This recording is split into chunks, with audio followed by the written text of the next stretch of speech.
Yeah!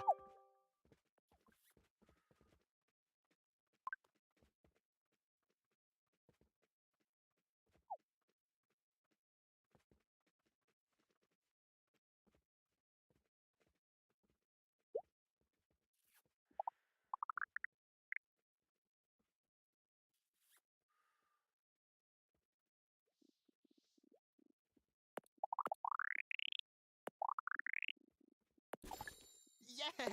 Heck, why did I get like assigned the official grill master role here? But you did. Sorry, Jim.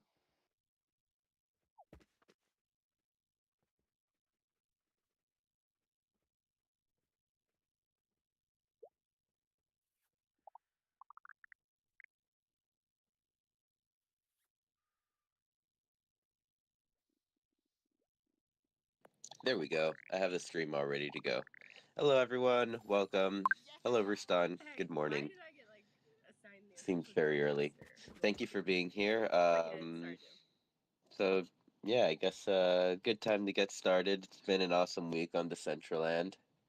A bunch of us have been very, very busy. I'm noticing a lot more events going on, more action at all hours. Now it seems like kind of it's getting to the point where we almost have like choices of like what event we want to go to. Like, are we feeling a talk show, or do we want to go to a club? Would like to start seeing like more movie nights pop up during like European hours, UTC hours. Noticing a lot more events going on. Yeah, I think we need to do More action at all hours. more Now to it just seems include like our kind of friends from around the it's world getting to because the this is point such a where we almost have like cool, crazy international choices of community. like I know I what try to catch the event we want to innkeeper go to. Like, parties when those are going are on we during the feeling day, a but talk I show, don't always or do make we them. want to go I think to a it's club? such a cool opportunity to party with people Would around the like to world here. start seeing like more movie nights pop up during like the innkeeper's so sick. They get like, you show up and you get like a cool NFT. Like, visuals are super cool, and so is the music. Very interactive. Like, I would. I also wish I could be there more often, but like, since it's so early in the day, I sometimes even forget myself. I don't always make them. Yeah, it seems like for a while I was on a good streak. I was going quite often, but now not as much. Movie nights pop up during like the And innkeeper's good so morning. sick. They Our get friend like, you Paul show joined up and you us. get Good morning. And like a cool JK47, welcome NFT. Like, everybody. visuals are super cool, Hope and so everybody is the has their music. coffee and getting Very interactive. waking Like, up slow if it's morning I or also wish I could afternoon. be there more often, but like, since it's so early in the day, I sometimes even forget Although myself. It's afternoon for me, it's still Yeah, it morning. seems like for a while I was on a good streak. I was going. Yeah, I just have a terrible habit of saying good morning, and so like even when it's afternoon, I'm like good morning. And good morning. So if I say good morning, I don't know, it's morning somewhere. Welcome everybody. Are you one of Everybody those has their joyous coffee morning and people? waking up depends if I've had my coffee. If I don't have my coffee, then sometimes I'll be up Wonder Zone at like 6 o'clock in the morning. Uh, and I just need to like break my meters before I get my coffee in my system. And so we need some kind of like avatar loading thing, like where you're, I don't know, it's like a smart coffee cup where it can tell how much coffee you drank, and then like your avatar slowly loads in depending on how much coffee you've had. So like when you're finally done with your coffee, then your avatar is fully there, and then people can talk and you can do all the human stuff. Sometimes I'll be up Wonder That Zone was at a like little 6 more o'clock in the morning. thought out than I was thinking. I was And I just thinking need to like like break an my AFK meters before I sign, but it get my says don't coffee talk in to my me system. until I've And had my coffee. it's kind of like that, but like that'd be pretty mean if I did that. Cup where it can tell how much coffee you drank, and then like your avatar slowly loads in, And depending on how much okay, I see coffee the you've had. room So has like filled up when quite you're nicely. finally done with your Hello, coffee, then your hello, avatar is Shiny. fully there, and then people can talk Let's and you can do see. all the Did I human did I stuff. say hi to Please? Well, Please can get another hi. Hello, Nicole. Welcome everyone. If anyone would like to come up and bring up any topics, you're more than welcome to. If not, Vanessa and I could continue to talk about coffee for the next hour. I think there was actually some cool things to talk about in the And AMA this morning. okay, I see the room has filled up I don't know if quite anybody else nicely. watched, Hello, but hello, Shiny. subtle behaviorisms Let's in see. somebody who is Did I say speaking hi, alludes please? to Well, the please fact can that get there's another hi. Hello, something new Nicole. coming with color. Welcome And everyone. and I If think anyone he would like to come realized up it and as he was talking. bring up any topics, you're more than welcome Yeah, to. yeah, If yeah. I don't not, know. I Vanessa think and we're I gonna could get more color continue options to talk for our about coffee for avatars. the next Um, hour. just my subtle read of the room, And and the okay, I see the room has filled up loading quite the nicely. backpack Hello, is getting hello, overhauled, and so Shiny. there's some really cool changes. Yes, we're finally going to be able to Please can get another select hi. like Hello, Nicole. pre-selected outfits and have Welcome them there, everyone. If anyone and would so we like can to come go up and and whatever, you can be bring up any your topics, shark, you're more than welcome to. the shark If head, not, or you can be your dead Vanessa Mao, and I or could whatever you want to be. continue It looks to like there's talk about maybe coffee 5 or 6 for the of those next slots, hour. and that's going to be really helpful because otherwise, like, I don't know, sometimes I have cool outfits and then I forget, like, what did I put together? So that's a big change, I think. Yes, we're finally going to be able to select like They're pre-selected listening outfits to and have them us there, slowly, and so we giving can us go and whatever, you can be your shark. giving us crumbs. I love it. Yes, well, when you're starving, crumbs feel like a full meal. It looks like there's maybe 5 or 6 and I think you'll also be able to look stuff up by color and by like I don't know, sometimes I have cool recency. Recency, is that a word? But like if it has been added to your backpack recently in the last 24 hours, it would show up as new. The one I'm most They're excited listening about, you can to hide your us default slowly, wearables, giving us so I can hide those giving little, us crumbs. I the love it. fugly. Just the yeah, I like wearing default stuff, but you can hide all that, the clothes that you're not gonna wear, which is pretty huge. And you can search items, which is again awesome. In the last 24 hours, it would show up as new. I'm realizing that I don't know, maybe that's a big deal to me because sometimes you just can't find something, or items that are kind of obscure like a necklace, but you're like, I don't know, is the necklace categorized as a earring, a tiara, a mask, a top edge? Like, I don't know which one of those it is, so you could look it up by that, and then hopefully that'll make it easier to find as well. In the last 24 hours, it would show up as Hmm. new. I'm wondering I'm if realizing like favoriting outfits is maybe that's a big gonna. deal to me because sometimes I don't. you I just don't can't know. find something, I don't or know items that are kind if of that would obscure kill like a two birds with one necklace, but stone. you're like, I don't know, is the The necklace other bird being like categorized as a favoriting earring, items a tiara, individually. a mask, a top edge? Yeah, I don't I feel like if it so you could look it up by that, and then hopefully that'll make it easier. I might have missed it. I don't know if that's a part of it as well. Scott, I know you were there listening, but yeah, that hmm. would be really cool to have I'm favorite wondering if items that you're always like going to go back to. favoriting outfits is gonna. Because sometimes I don't. you I just don't can't know. find something, I don't or know items that are kind if of that would I kill need to start two hitting those birds with one AMAs. stone. They The other they're so bird being informative, like and usually whenever I would favoriting go to them items before individually. starting these spaces, I would be like so pumped. Yeah, I don't. I feel like Yeah, there's a been a lot of talk about just performance. Like, obviously I'm performance wondering if upgrades are a like bad idea. favoriting And outfits is gonna. a lot of the conversation is around the new user experience, like people I coming don't know in to if Decentraland that for the would first kill time. two birds with And one what are stone. they, what are they They're so experiencing? Like, informative, are and they coming usually in whenever I and would it's go to them crystal clear before graphics and everything starting these runs spaces, fine? I Or are would be they like so pumped. lagging? And a lot of people might not be coming in on gaming PCs. And so their experience is going to be determined by their computer and their equipment.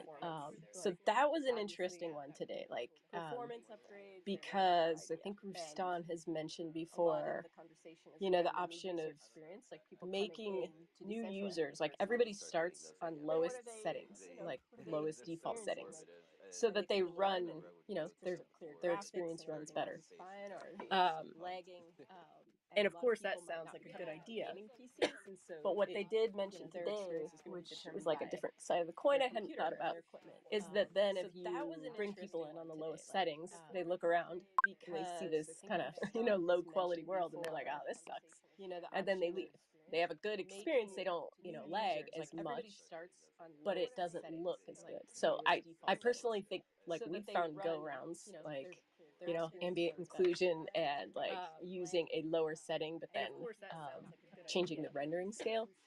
So I think, I don't know, I feel like there's still some work that could be done on that, but that was an interesting one. Like, is it better to have a really good looking world that runs really, really slow, or a world that runs fast, but maybe it's not as clear and crisp and everything like that? So those are interesting. Rustan brought up good points with that. Ambient Yes, I was inclusion gonna ask and if like Rustan using was a lower there for setting, the but then weekly reminder of changing the rendering scale. of turn the settings down. I mean, like I I feel like you could find a good medium there. Don't the settings don't necessarily have to be on ultra every time you log in. Perhaps maybe, on medium. I use my settings on medium. I think what they So said, those are interesting. though, Rustan brought up good points with that. what Yes, I was is gonna it ask if Alvaro? Rustan was Yeah, there for the weekly Alvaro is reminder in of charge of the turn the social settings work down. I stream. mean, like He was in charge of the I entire feel like you Explorer could find a stream, good and it medium was actually there. quite telling. Don't the It settings don't goes necessarily have to be on to their ultra every mindset. time you log in. Um, Perhaps maybe, that on medium. Vanessa, that you pointed I out is use like my if somebody settings on comes and medium. they see the poor graphics, they may leave, and I think that perhaps Yes, I maybe was their gonna ask if mindset. Rustan was there But for the weekly reminder keep reminding them, of Rustan. I mean, I had a turn the question in settings there down. I about the mean, quality, like and I feel like you could find a good it medium was there. actually quite telling. Don't Yeah, so the settings don't the necessarily have to be on ultra it's every easier time to you log turn a in. no into a Perhaps yes maybe, than it is to on turn a medium. yes into a no. I So if you use my start settings on medium. with lower quality and then you think, and I think that perhaps, I guess the quality of graphics, like being pixelated, is going to be less noticed or less problematic than the frame rate or the lag. And they are working on it. And I think, is it who's in charge of the core team? Can't remember his name, and I didn't write his name down. Anyway, they are working on it, and I had a specific question about user satisfaction, and they're beginning to go through that and develop um, uh, tracking that data, actually figuring it out. So I think eventually they will come around to that understanding. It's like, if I'm an experienced user, and I'm a gamer, and I've got a gaming rig, and I go on and I see the settings are less than ideal. Um, that may be something that I notice at the very start, but I'm going to start moving around. I'm going to want to experience the game and what the gameplay is like, and that has to do with motion, and that gets to frame rate. So an experienced user is going to be able to very quickly be able to go in and start looking for and modifying the graphics settings to see if they can get a performance boost. A new user, on the other hand, and this is my own personal opinion, but whatever. A new user who's like maybe doesn't have a lot of video gaming experience, somebody coming from perhaps digital fashion, or coming from finance or whatever, they're going to explore the metaverse, and they're not going to have that core understanding of changing the settings.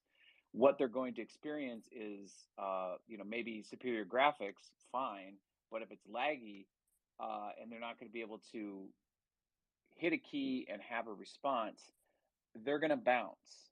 So I think it's just a perspective change, and I think we're moving more towards that.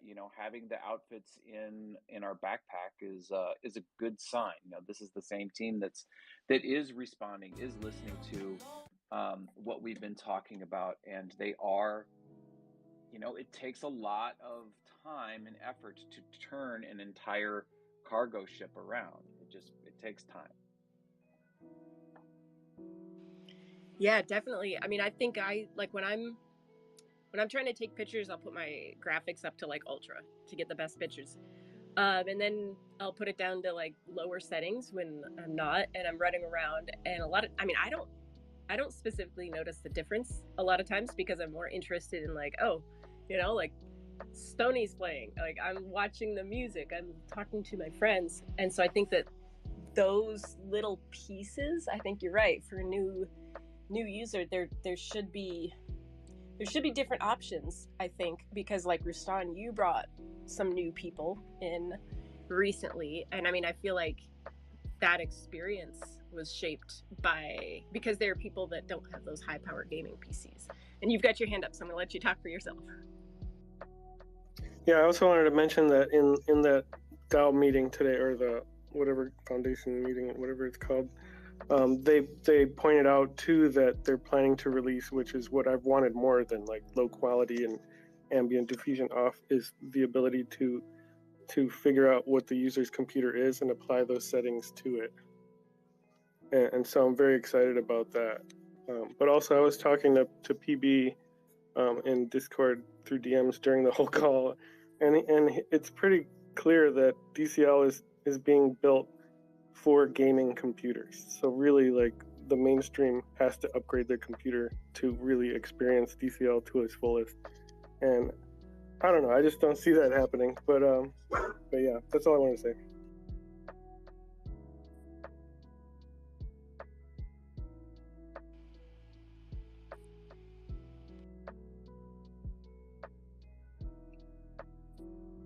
Yeah, it sure does seem like it, but I don't know. I don't know. I don't know. I don't know. I really don't know. With these graphics, trying to build a gaming a world that is built for a gaming PC with these graphics. I don't know. I don't know. I don't know. I'm just gonna pass it on to Lastrom because I just don't know anymore. No, I just wanted to comment. It's funny, we were just mentioning like 10 minutes ago that they're listening to us, they're hearing us, but you have one of the most influential people in the space in Rustan saying, this is probably what needs to happen for new users. Can you do this? And the foundation is saying, no, we know better. We want it this way. And the community is literally saying, this is what we're trying to accomplish, and it's not happening. So maybe there is a medium there. I was just on a spatial. I couldn't even share my screen. I think I was in spatial. I was touring Decentraland, and new people for the first time came in, and they couldn't turn off the audio at Samsung. They had no idea where it was.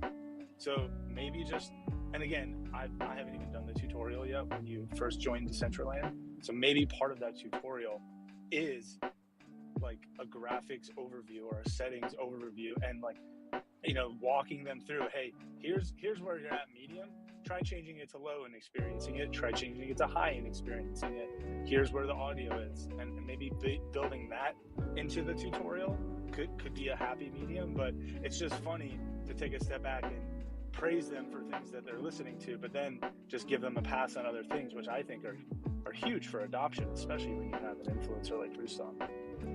But I think that's what, like, when you get breadcrumbs and you're so appreciative of the breadcrumbs, you don't realize, like, wait, I need a full meal to survive here. Like, we need this to be competitive. Like, the amount of times that I'm hearing the word hyperfi is, I'm sure, as you guys know, like, that we have to be competitive. We have to keep innovating. Specimen? Yeah, I was just going to ask, is it like a straight flat out no that they gave us, or was it like we don't know how to implement this properly kind of thing that they gave us? They didn't outright say no, but they basically gave information about what they're doing so far.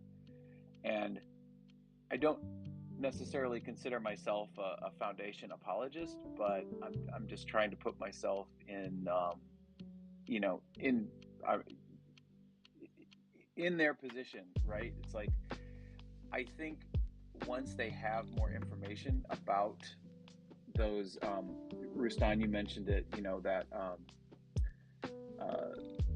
the information about the configuration of the computers. Like, I was talking to them about the bug where you can't friend somebody, and they noticed just from their stats that their social interactivity numbers were going down. And why was that? Why weren't people adding other people as friends? Well, that's because an update that they pushed had broken part of the friend request. So my point is that I think they will begin to understand that. It's up to us to keep reminding them about it. But one of the things they said was there's like 15 different things that they're tracking, for improvement of performance, and they're just about totally squashed this one that's gonna like take away 80, I think they said 80 to 90% of critical errors. And when that goes away, then they'll be able to focus on these other things. So yeah, I think they're working towards it. They will get there eventually. They haven't been focused on it because they've got all these other things that they're working on. I mean, totally understandable. I mean, like from just even my point of view, like the shit ain't easy. But yeah, I mean, time will tell. Time will tell. And so I'll just do a quick reset. I see that we have like 38 people here, so that's like only we're on par with CoinDesk numbers. Thank you everyone for being here. None of you skipped out on today's space. Just a reminder, make sure to like and retweet the room. Ask some questions in the comments if you like, or if not, come up to ask some questions. I'm gonna pass it over to Lastrom because I see his hand is up. What's up, Lastrom? I just wanted to take a couple minutes to highlight the Angzar outpost and what we're trying to do for the Fashion Week. And basically, the plaza is 400 parcels, and we have a huge central hub.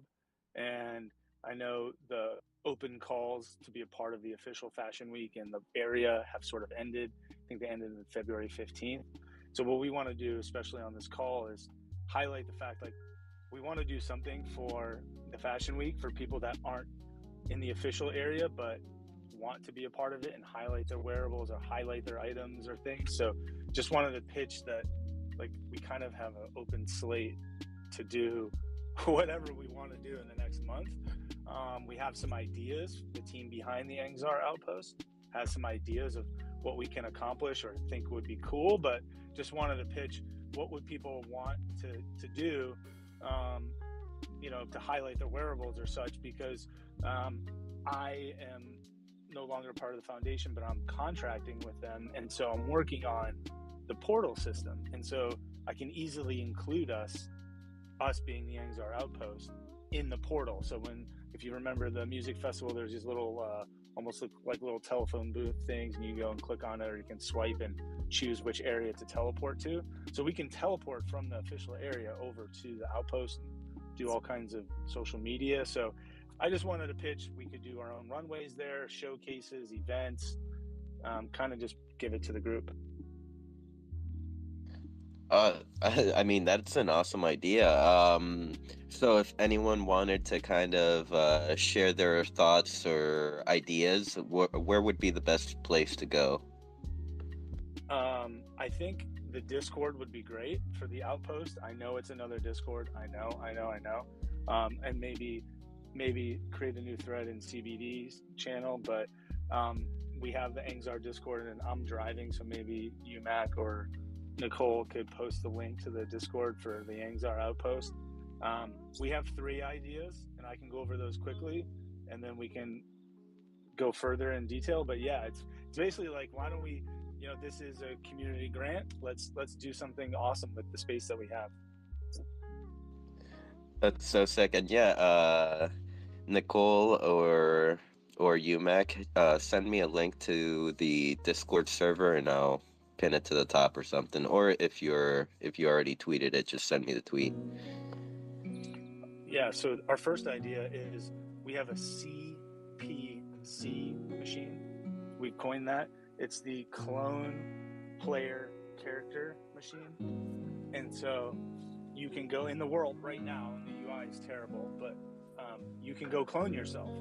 And so you can clone your avatar, give it a little walking path around the Outpost hub, and then give it prompts to say, and then maybe link your socials so that when somebody comes and bumps into your little clone in the Angzar Outpost, like Nikki Fuego, they will see your prompts, and then if they click on you, we'll go to your socials.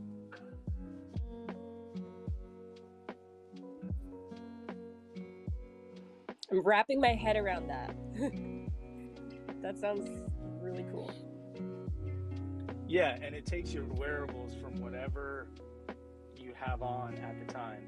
So every time the scene loads, it goes and fetches all of the CPCs, and whatever they have on, we'll have on in the Outpost. So we got Jason X in there, I'm in there, Nikki Fuego. Anybody can go in there right now and do it. The UI is a little clunky, but it would be fun to populate the hub with these CPCs, but also highlight yourself.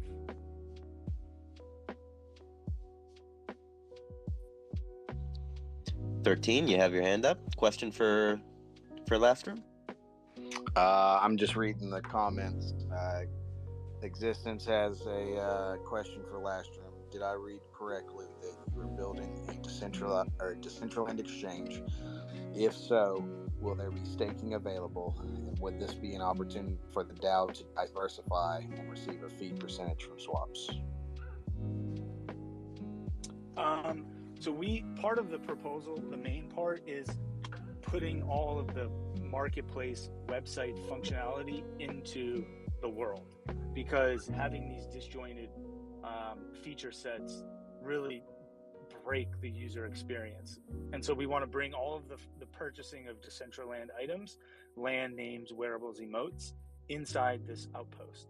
So for Fashion Week, we're going to have the wearables store and emote store open and available. So you can go in and visualize all of the wearables, have all of the same searching and filtering by category, by body type, by rarity type, everything on sale, off, not on sale. That is all already functioning inside the hub.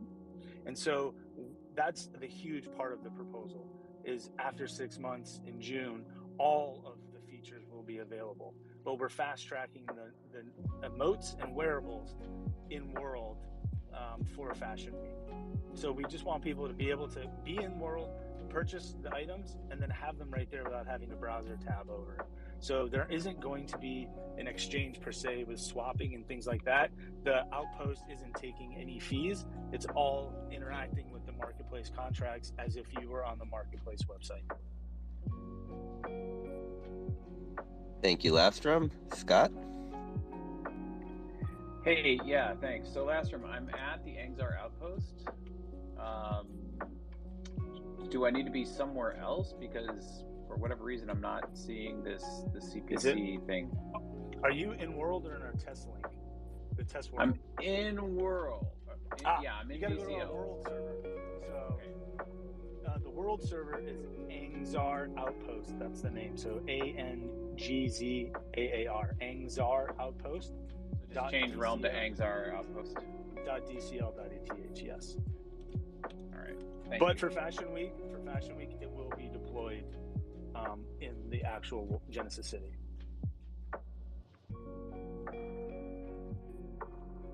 So I hope that answers your question. So yeah, we've got a CPC machine, so you can clone yourself. We're really trying to fast track the creator tents, the marketplace tents. So what we also want to do in all the vast land around the desert, around the hub, is have the availability for somebody to go and claim an unreserved tent, make it their own, and then whatever items they have for sale or have in their wallet would be on display in their tent. So we're going to try to have that. We're going to try to have that feature available for Fashion Week. The third thing is sort of where the community comes in. Do we host an event? There are 8 different stores that represent the marketplace website. So we'll have the wearable store and the emote store. The other stores are empty. So we can have parties in there. We can have separate showcases, runways, show NFTs, show wearables. Scott, you mentioned you have emotes and things. I think that's the third leg that we can really come together as a community and sort of build out the space really quickly. Okay, I'm there now, and I just needed to reload. It loaded me in the basement, but reloading fixed it. So, okay, yeah. So where is the CPC? 1 second. Okay. I see somebody walking around in pizza gear, so I'm guessing that's your CPC.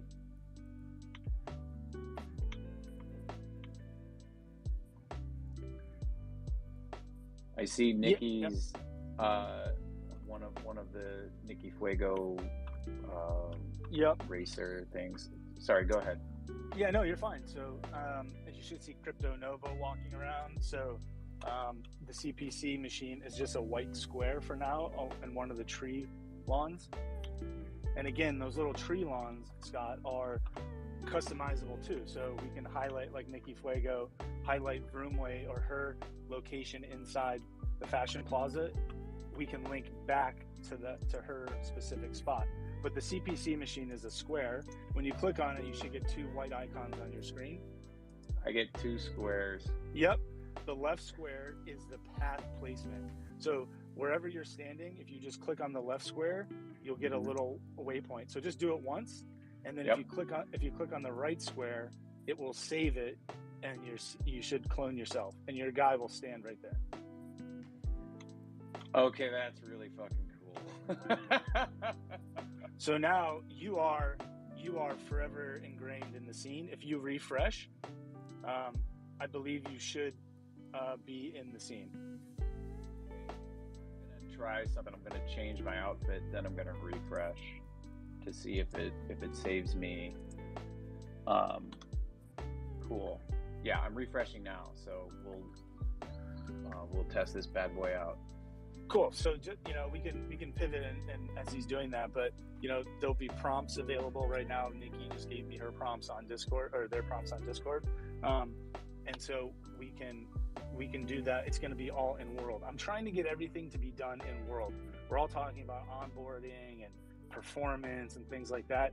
If you can't do a majority of the things you want to do in Decentraland and you have to link out to another website, I feel like that just continually breaks the experience. Okay, cool. There I am. I'm still standing by the square. So when you're talking about prompts, is that what you mean? Like just give directives to my avatar, or? Yeah. So when you click on the CPC machine, you'll be able to. There'll be an interface that you type in what you want your character to say, in addition to where you want your character to move. So if you go and click that CPC machine again and start and walk around the scene and click on the left square, you'll see a little waypoint. Go somewhere else in the scene, click the white square again, you'll get a second waypoint. And then if you click save the right box, your guy will now walk between the 2 points. Okay. Yeah, he just teleported to the waypoint where I was. So now I need to walk somewhere else and then do another waypoint, and then he'll walk there. Yeah, basically it's a path creation tool. So your guy, you yourself, go around and drop these little breadcrumbs of the path and then save the path, and your guy will now automatically walk around that path. Okay, but I have to go back to this square.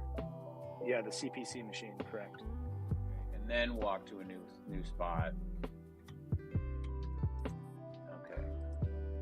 Oh, so beyond the CPC, I think hosting an event, if we want to have an after party or a pre-party or weekly showcases, I would urge everybody to visit the world server for the Angzar Outpost and get a feel for what can be done inside these little storefronts.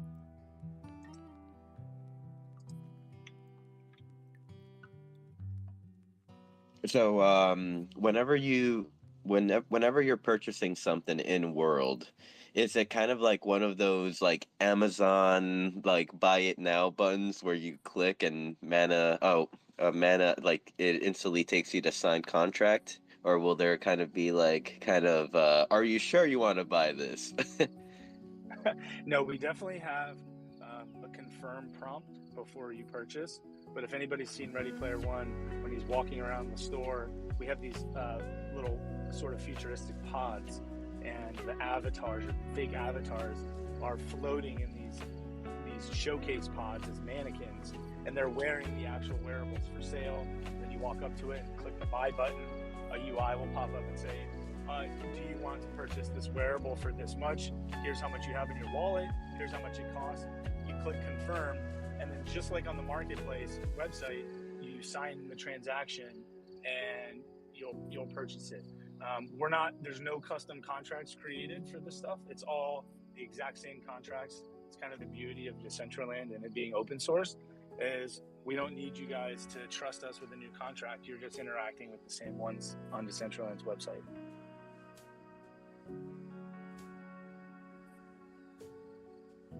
That's awesome. I'm over. Would say I really want to check out the Angzar. I'm just waiting on a link because I had missed whenever you dropped the world name. Maybe Scott can send it.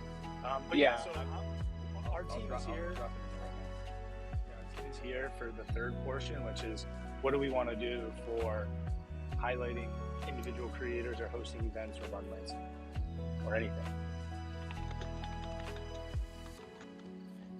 I mean, you definitely have a lot of space for just about anything. It's I'm so excited to like see what the Angzar will bring, the experiences it'll bring to like users, and how kind of how like everyone within like the community and everyone that uses Decentraland will interact with this.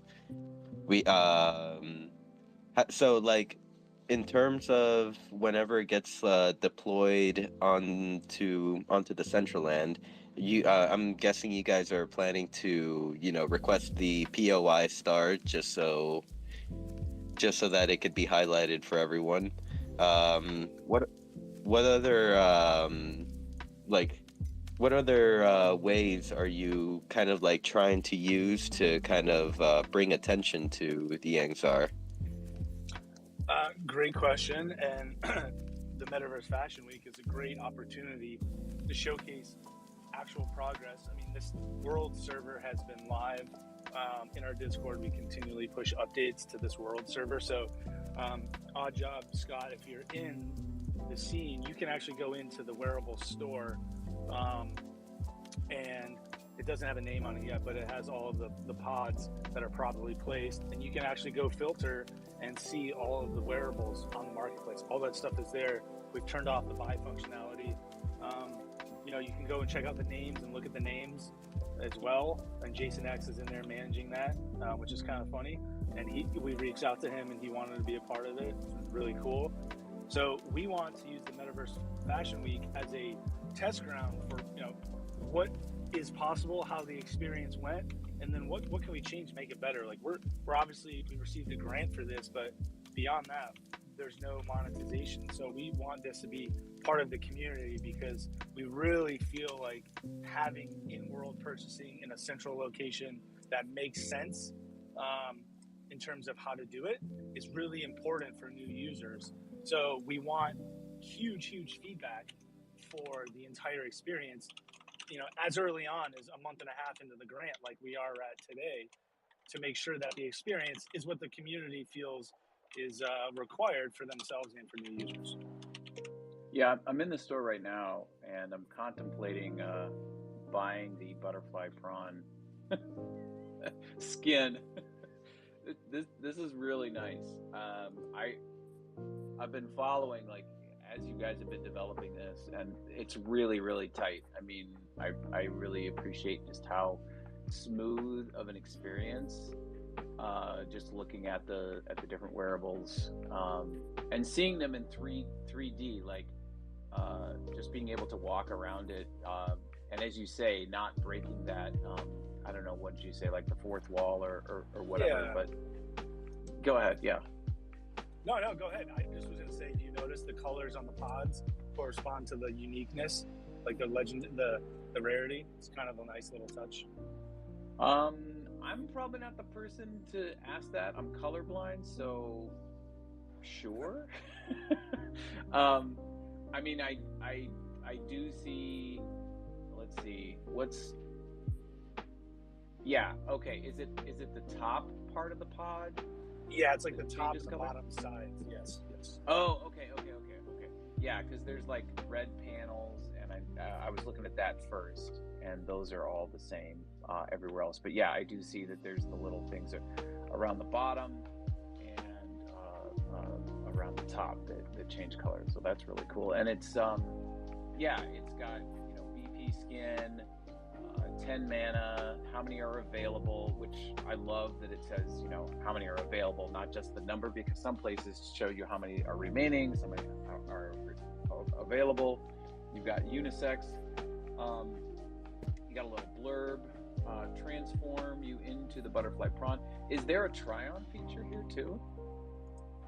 So not for Fashion Week, but if you actually go upstairs in the wearable store, is going to be your private dressing room, where there'll be one avatar, and you can try on other wearables and mix and match as if you're trying them on like that. You can't put them on your actual avatar, but you can dress a fake avatar as however you want. So that will happen upstairs.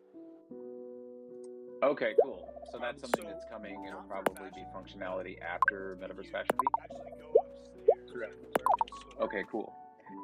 Gonna be your private Last time, do you have like a date when, like a grand opening, or a soft opening versus a grand opening, like when everything you want to aim for is kind of done and on the table? If that makes sense. However you want. So that will happen upstairs. Yeah. So. Okay, cool. We've got our milestones for the marketplace, and after the second month, after the end of okay, cool. Or beginning of March 9th is the end of our second month. We should have the land, the names, the wearables, and emotes purchasing complete. And it is. We turned it off.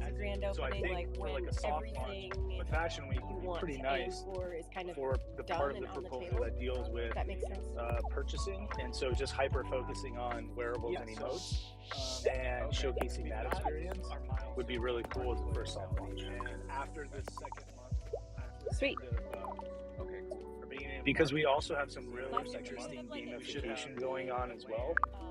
We are required to create 5 quests, but beyond the market, and it is functionality, we have an entire world that we're creating, this Angzar outpost, and we've created an MMO that's all driven by a server, so there's random things that happen, and so just whether you're in the scene or not in the scene, in terms of enemies and spawns and characters and loots and quests, things like that. Sweet. All of that will be launching at the end because we also have some so we're really focusing on this first part, which is the marketplace functionality. We are required to create 5 quests, but and just for people to know, like, when is the end of the proposal? It must have been like last November, if I remember correct, or October. Yeah, so we had issues that happened in the land contract in place because we do not receive BP for the land. We just have employee rights because it is 400 parcels, and we specifically did not want BP. So we had to go through basically a land lease, and then our vesting contract got revoked because this was the first time a plaza was ever and just for people to know, like, when is the end of the our vesting contract must have been like last November, so that's when our 6 months started basically. So from January 9th, so 6 months will be our basically end of our grant period. So I believe that's June 9th, or is that July? I'm very bad at that. We specifically did not want I think June 9th.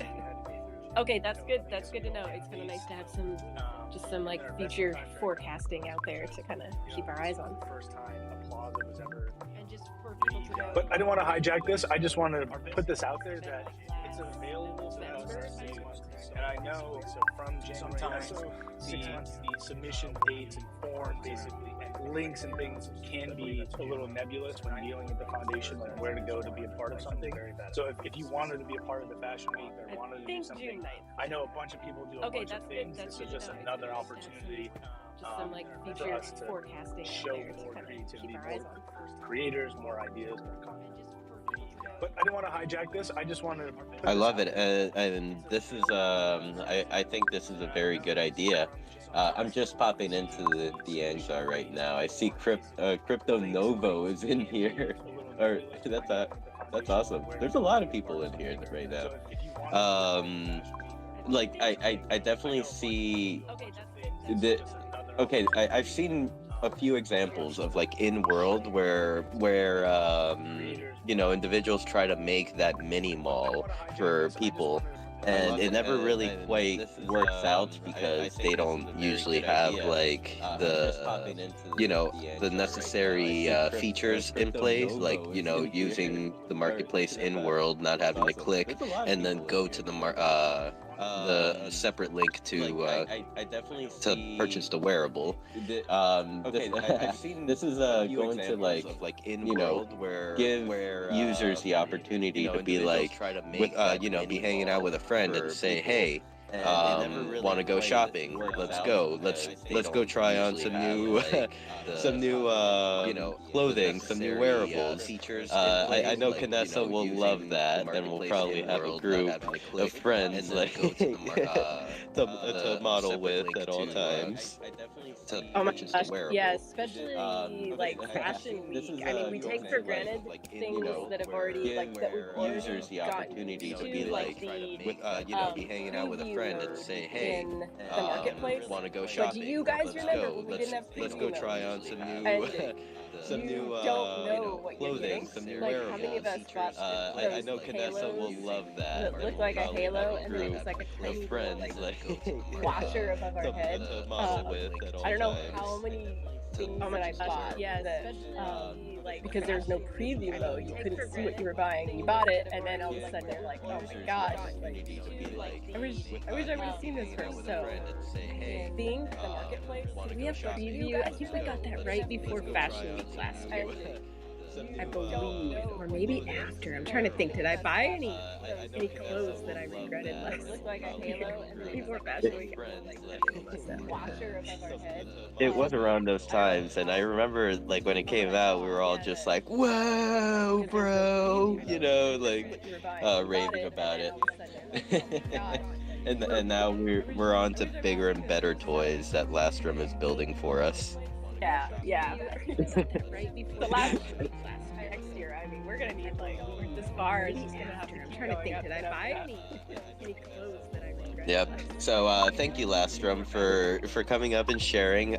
You know, you're always welcome to come up and, you know, share anything you'd like. You don't even have to ask us. Just request, and you know, you always have a spot here. We're on to bigger and better yeah, thank you for your time. Let's see, Scott, your hand's up.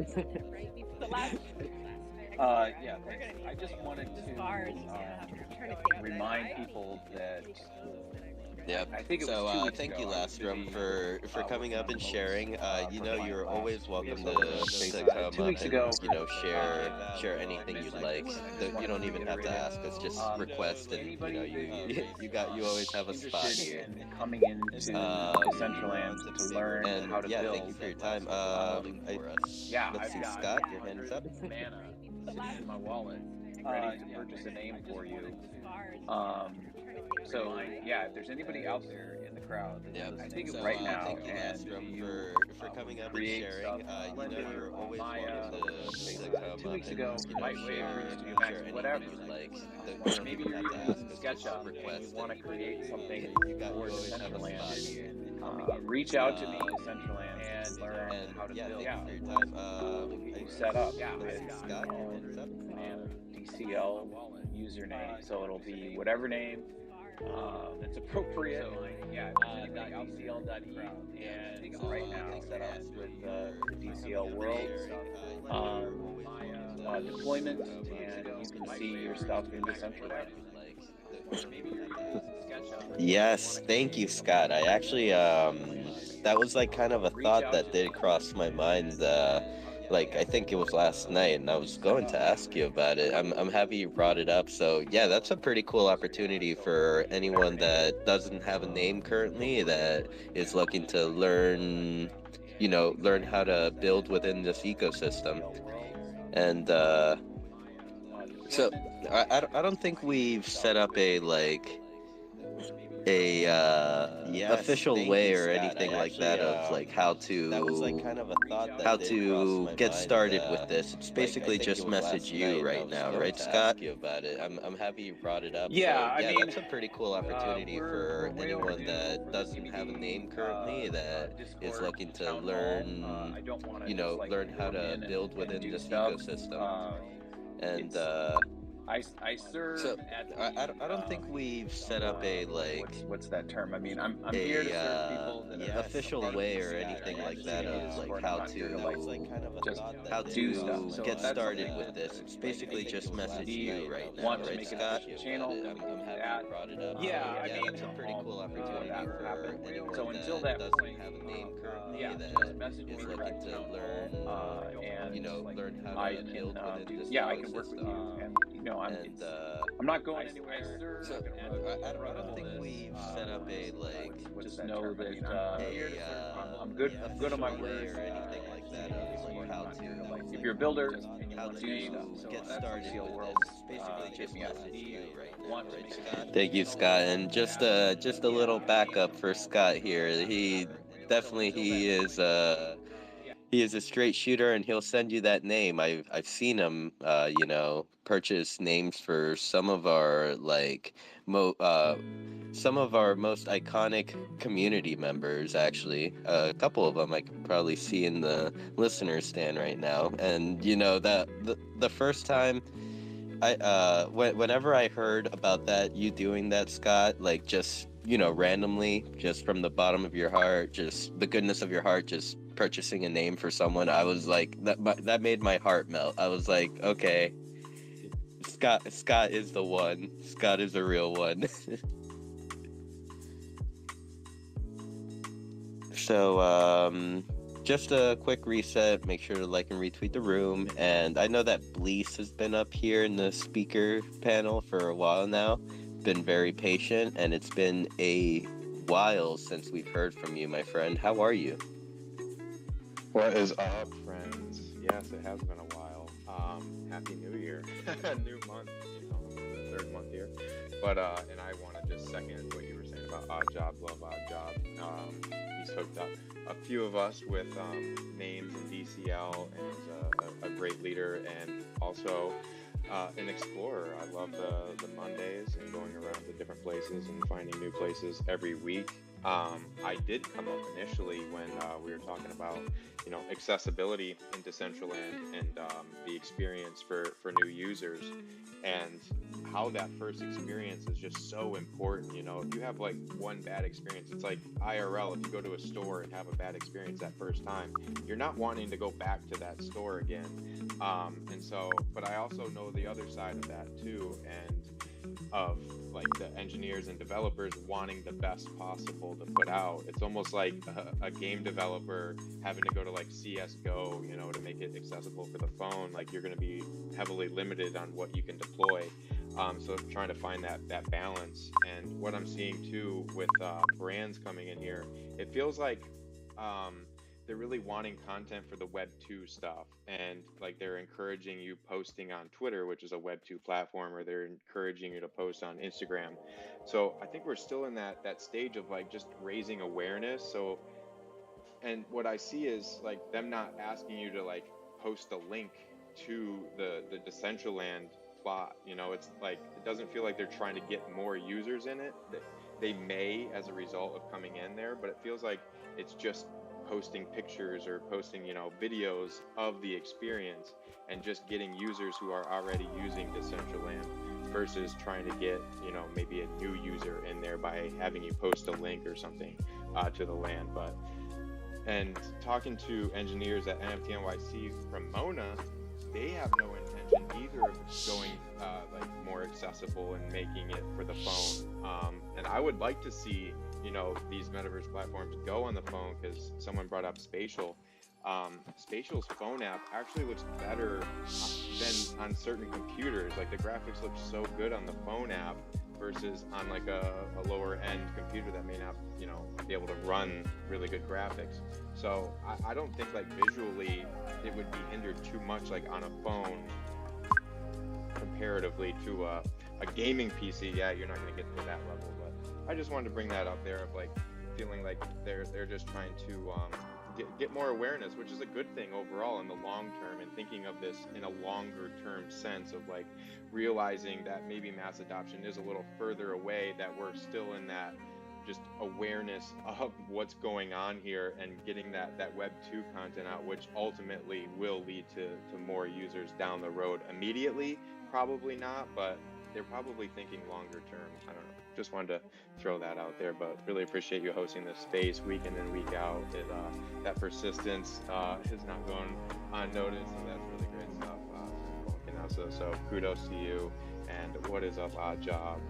Really appreciate you, and yeah, we'll look to speak more in here. So appreciate it. We always love hearing from you, Blease. I mean, I know that, you know, when I think of Blease, I don't just think like Decentraland or a particular place on Web3. I think of like, I think of you know, kind of like a blanket. You span beyond like just a single place on Web3. You know, you're everywhere. You're I've been seeing that like you started a podcast recently. Could you tell us a little bit about that? I've been very curious. I've been wanting to like tune into those, but I don't seem to quite catch them, or like I don't know where to go to find them. You're Oh, well, I've been thank you seeing that like for you bringing that up started a and pursuing podcast that. Yeah, I did. recently. That's Could kind you of been tell us a my little bit about that? I've been very 2023 curious. I've project been wanting to like tune into those, but I don't seem future. So to quite it's kind of catch peeling back on, the or curtain like a I bit. don't know where to As go to artists, find you know, them. it Where can be a really lonely oh, process. well, And I've been seeing that like you I've been started one a for now podcast going on 13 years, Can you and tell I've us had a to little make bit a lot of about that? I've been sacrifices, you very know, with curious. family I've and been friends. wanting to like As artists in this tune into room, those, we but kind of I don't seem you to understand more than quite most, you know. It's like I've had like to I don't sacrifice know time where with to family go and to friends. find I've said no a lot so that I could say yes to something else, and you know, it has hurt some relationships over this time, and I get the frustration, but it's like, this is my life's passion. You understand, this is it, and it's been hard because it's like sisters, you know, family, they don't fully understand. Like I have one sister who is an artist, and she kind of gets it, but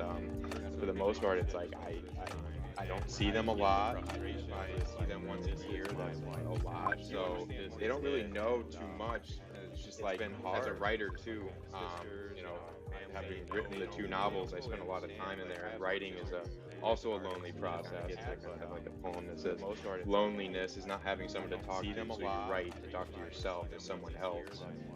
And that came from that kind of a place of where I would write a lot of the time.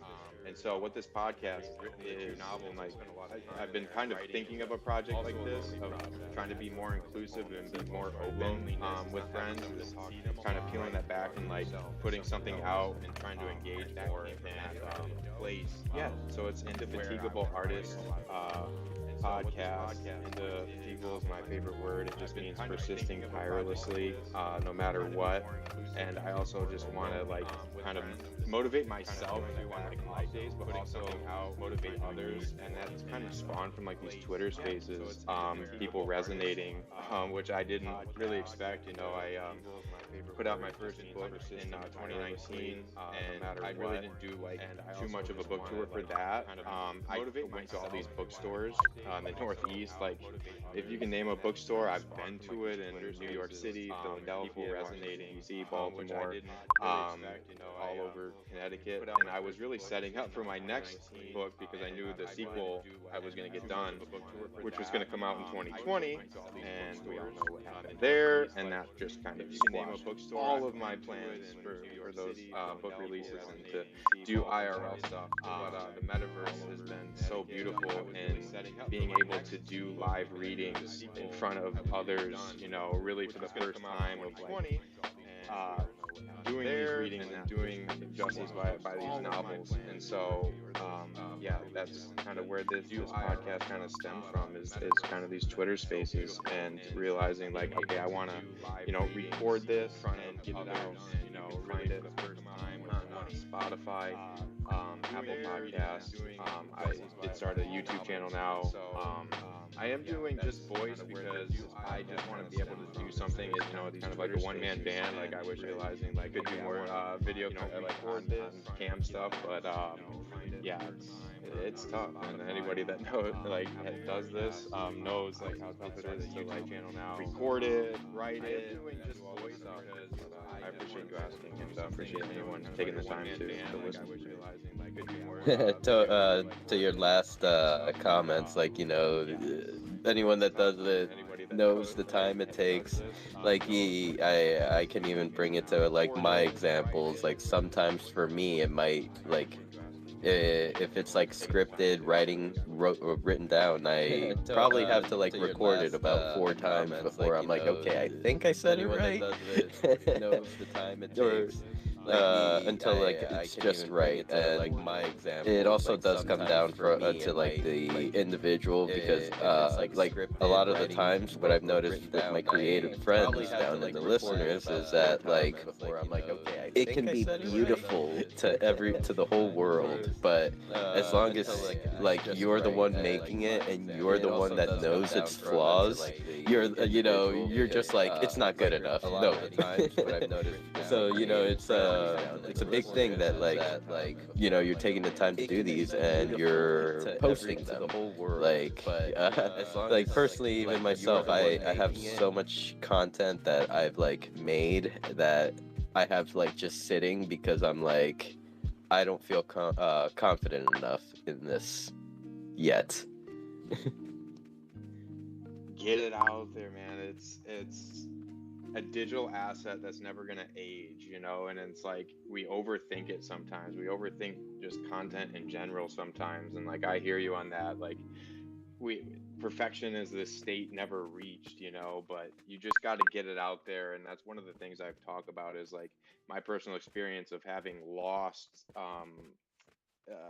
projects that I worked on. You know, I've lost 1,000 pages of writing and no one ever saw that writing because a hard drive crashed. Lesson learned on keeping it in one place. I've had other hard drives crash where I've lost things, or a file gets corrupted and no one ever sees it. So get it out there while you can. You know, tomorrow is never promised. You know, if it's your time, it's your time, and you just got to leave something behind. And like, you're doing all this content and it's never going to be perfect. It's never going to be good enough, like, in your eyes. Like, I promise, like, none of the stuff that I've ever put out has ever been good enough in my eyes. And like, I'll always look back, but it's always a step. It's just a step along the journey. And as long as you can like look back and like, okay, I appreciate it, you're going to learn from it. You also learn from it. It's like, okay, I'm actually better now. And if you watch Mr. Beast videos, he talks a lot about that. It's like, you're picking apart like what you were doing at that time, and you will grow from it and you'll learn from it, and you'll get feedback from others too, which will make you better. So yeah, I encourage you, Sinful, for the world, let the people, as many people hear from you on as many different platforms, on anyone that can hear this, get it out there. It's already too late. It's already too late now. I'm already behind. Oh no. So I'm gonna put you out on the spot a little bit, and feel free to be like, Simple, I'll DM you the answer to this. What are you doing Monday night? Monday the Monday the 6th. I want to go on a little date with you. Already too late. It's already too late. Monday the 6th. I'm already behind. Oh no. 10 10 p.m. Eastern.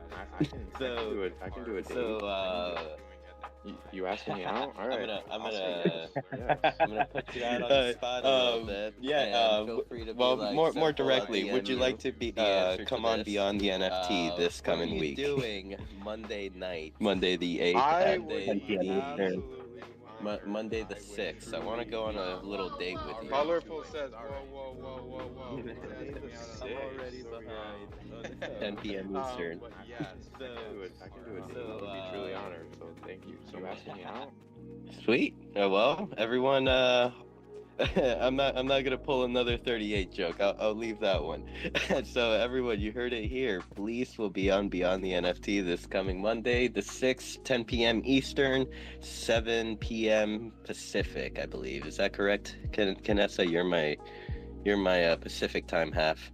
Yep, 7 o'clock West Coast time. It's been confirmed. Thank you, Bleece, and definitely, looking forward to being able to like display your work and like pull it up on the screen and for everyone to enjoy. And thank you so much. I'm a little caught off guard here, but thank you so much. I truly appreciate it. Thank you. And to come on after Spotty Wi-Fi, who is just an absolute legend in the space. So wow, I'm truly honored. Yeah. I mean, we're it's the perfect time. It's the perfect time. I feel, and you know that I've kind of like hinted at like an interview with you before. I know that before when I was talking with Colorful, like I was telling her that I wanted you, Cat, and Colorful to come on, and then like I was like kind of thinking of the best method. I remember Colorful just saying, "Okay, how about you just do me and Cat because Bleece is a force of his own, and he'll like do a whole show by himself if you know." So Beyond the NFT is definitely the perfect place, I believe. Well, it is my birthday month, so this is a great birthday present. I very much appreciate it. I'll take it as a birthday present. When is your birthday? Pi Day, Albert Pi Einstein. Day. Albert Right. Einstein's birthday. Nice. Wow. Jeez, big shoes. Types on Google, Albert Einstein's birthday. Well, thank you, Bleece. Let's see. I see DeFi has had his hand up for a while. Did you want to ask a question to Bleece? So, no, but I was just in a Bitcoin ordinal space, and they're talking about Bitcoin verse, metaverse, and inscribing NFTs on Bitcoin layer 3. And I've always wondered, like, why isn't there NFTs on Bitcoin? You know, why isn't there a metaverse using Bitcoin? And so it's funny that they're doing all those things now.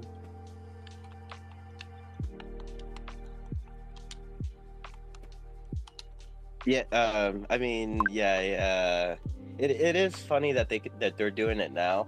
I've been in a bunch of Twitter spaces with a bunch of like Bitcoin maxis, and to tell you the truth, they're not even impressed. Like the Bitcoin maxis, all they say is like, so what? This has been possible this entire time. It's just that no one did it.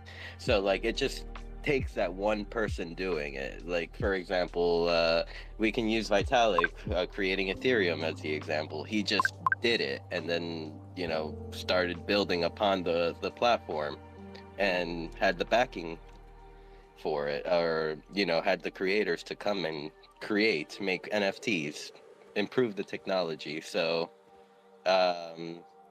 yeah, I mean, Bitcoin is going to be very interesting. Besides the ordinals, I was like hearing like some nonsense about like Satoshis.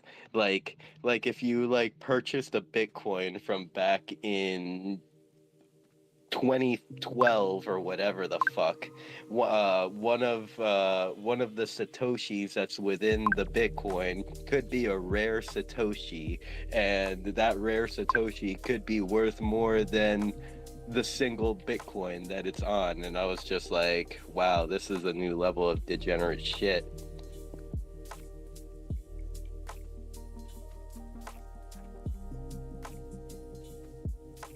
So, any specific topic you wanted to bring up?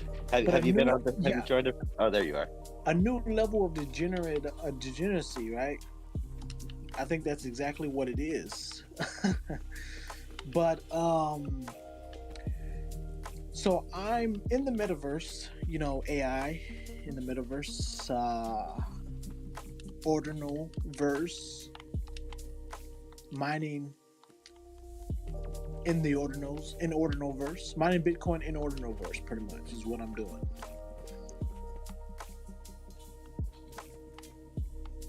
Using AI.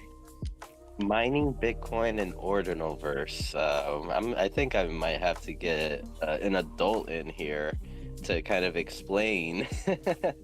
That's freaking awesome. I mean, sounds awesome off rip. But yeah, I mean, I don't get it. Is it you're just like playing Bitcoin and let's say example Wondermine, but mining Bitcoin through it? And what is the hash rate looking like there? Kind of explain. That's freaking awesome. I mean, sounds awesome. So all those questions are really back end stuff that I don't want to bore you guys to death with that information, right? But let's say I did example pin up a Wondermine, video but of me mining Bitcoin through it. And what is the hash blockchain rate looking like there? in the metaverse. That's freaking awesome. Thank you.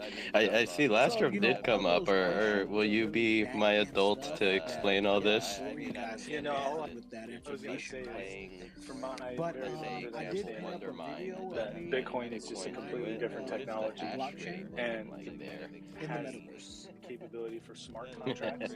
Thank I know you. you mentioned I see Lastrom did come up, or will you be my adult to explain all this? And therefore is a building block on top of the internet. Like, think of Ethereum being internet, and Bitcoin just being a browser. And there's no internet. It's not connected to the internet. It's just browser to browser. Somebody figured out a way that you can customize the browser and buy and trade other browsers. So again, it's hype. It's new, it's fresh, but Bitcoin, from my limited understanding, don't know the longevity of NFTs as we know that being on Bitcoin. I mean, you definitely through all like the spaces I go through, you definitely hear like a bunch of stuff like, oh, it's gonna go to the moon. I think I even heard someone say that on Bitcoin there can only be like like a limited amount of NFTs ever created, which will make them more valuable in the future. But yeah, like Lastrom just said, like who knows? Who knows? That on Bitcoin there can only be like I just received a link to NFTs ever created, to the form for to like sign up if you wanted to participate in the Metaverse Fashion Week with Angzar, or like have a display there. So I'm gonna pin that at the I just received a link to Discord. We're just trying to get all the information to the form for to like sign up if you wanted to participate in the Metaverse Fashion Week with Angzar, or like have a display there. So I'm gonna pin that almost up. like a convention center, and just one aisle, and on either side of the aisle are just create our tent. One, and say I want this one. And then when you do that, you'll be able to display your NFTs for sale on an place inside that tent. Or like have a display there. So I'm gonna pin that Almost up. like a convention center, just one aisle. I'm so excited for Fashion Week. everyone is working really hard to do a bunch of cool shit. I'm bullish to see what everyone comes up with. Here. Remember last year, um, like people, I don't know, like so I think I excited feel for like we didn't Fashion sleep Week. for a few days. So make sure that you're working getting your really sleep hard to do a bunch of and cool drinking shit. water and eating healthy leading up to bullish Fashion to Week. see Because I what, just remember everyone afterwards, comes like up with. multiple people were like, "Oh my gosh, I just need a break. Like I'm so tired," because it's just like boom, boom, boom, like ongoing events. And I think this year is probably going to be like So make sure that you're even more than we saw last year. cool Drinking shit. water and eating healthy leading up to Fashion Week. Perhaps. Afterwards, Okay, Hey, I see Meta Mike in the listeners. I haven't seen Meta Mike in a minute. What's up, Spatial Fam? And then I do see a few new listeners down at the bottom. If anyone has any questions about the Decentraland, would like to ask us anything, your thoughts, feelings, concerns, feel free to come up to speak. I'm sure we share the same concerns if that's what you'll come up for. A few new listeners down at the bottom. If anyone has any questions about the Decentraland, and yeah, to anyone listening, make sure to like and retweet the room. Check out the avatar. Concerns, feel free to come up to speak. Have you checked the comments at all, Vanessa? Are there any questions? What you'll come up for? I don't think there's anything. No. I think there's a cool picture of And Scott yeah, to hanging anyone out with listening, Scott make sure to at like and Angzar. retweet the Like, room. that's Check out the crazy. Angzar. That's really cool. Yeah, just now, just now, I was seeing Crypto Novo walking around, and I'm like, hey, Crypto Novo, and he wasn't even replying to me. I'm like, oh, I think I've been rugged. I think. Oh no. That's Check out the crazy. Angzar. Let's see, how do I get my clone? Is it this green arrow over here? Just now, I was seeing Crypto Novo walking around, and I'm like, hey, Crypto Novo, and he wasn't even replying to me. I'm like, oh, I think I've been Visualize all of rugged. those I little think. tree lawn areas, like Nikki Fuegos. They can be gone. They can be individual displays for Fashion Let's Week. see, how do I get my clone? Is it this green arrow over here? The CPC machine is that white box by itself. So we have the option to populate this hub, the surrounding tree lawn, the individual stores, the tents will be on the outskirts in the desert. Okay. I'm loving it. Here, yep. Jason X in the name section. Oh my god, I'm rolling. Surrounding tree lawn, the individual stores, tents will be on the outskirts in the desert. Pretty cool build. So are all those people that we're seeing on Simple Street, those are, they're not there, those are just the name clones section. that Oh my have god, I'm been rolling. left behind? Like Correct. Hermit crab shells or something? Oh my gosh. Oh, Cyclopa's real. Nope. How about you? Are you real? Yeah, cool build. So are all Is Crypto Novo the only one that like greets you those at are, the moment? they're not there, those are just the Name section. clones Oh that my god, I'm rolling. Yes, Nikki Fuego. Correct. Because we haven't added the prompts to the CPC Cyclopa's yet, real. but Nope. Nikki How Fuego, about you? they sent me Are you real? what they wanted to say, and Jason X sent me Is what they wanted to Crypto say as Novo well. the So only one that like you can have the greets option. you? You have the option to have it all as one prompt, like for Nikki Fuego, or for Jason X. It'll have only one prompt every time you visit him, so you have to keep coming back to him, and he'll keep talking to you. They sent me what they wanted to say. And This is cool, and I mean, I think it's a pretty cool way to populate like in a big area, especially with like, you know, individuals' avatars, which like, you know, they're all wearing nice wearables and stuff. It doesn't look like just vanilla avatars running around. This is cool, and yeah, I mean, I think it's a pretty cool way to populate Plaza with this, so like in a big area, especially with like, you know, individuals' avatars, which like, you know, they're all wearing nice wearables and stuff. It doesn't look like just vanilla avatars running around. That's a little panel will pop up to here, my socials. Essentially, you can like click on their Twitter or their LinkedIn or maybe even their world, right? So basically, it's sort of advertising one normal for the individual creator, but also kind of helps users understand the space a little bit more. It doesn't look like just vanilla avatars running around. I will totally support the movement of making this Genesis Plaza as long as it's okay for me to loiter here and constantly be asking if there's any new players around. Yeah, if that's your CPC, that'd be great. I basically live in Genesis Plaza these days. Making this Genesis Plaza Then can I request, okay for like, me to do you loiter want free here wearables and do you play and poker? constantly be That's like that's just me. I asking if just there's walk any around new and like players ask people around. that into eternity.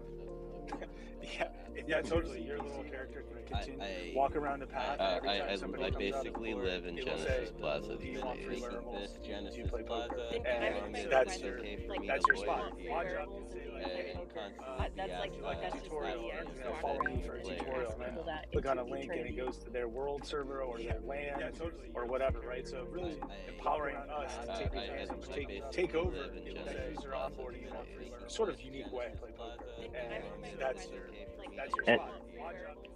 go ahead, Vanessa. Oh, I think I just had a glimpse of myself when I'm old and decrepit in the nursing home. I'm gonna be wandering around and like asking everybody in my walker, like, "Do you play poker? Do you play poker?" And they're not gonna understand it.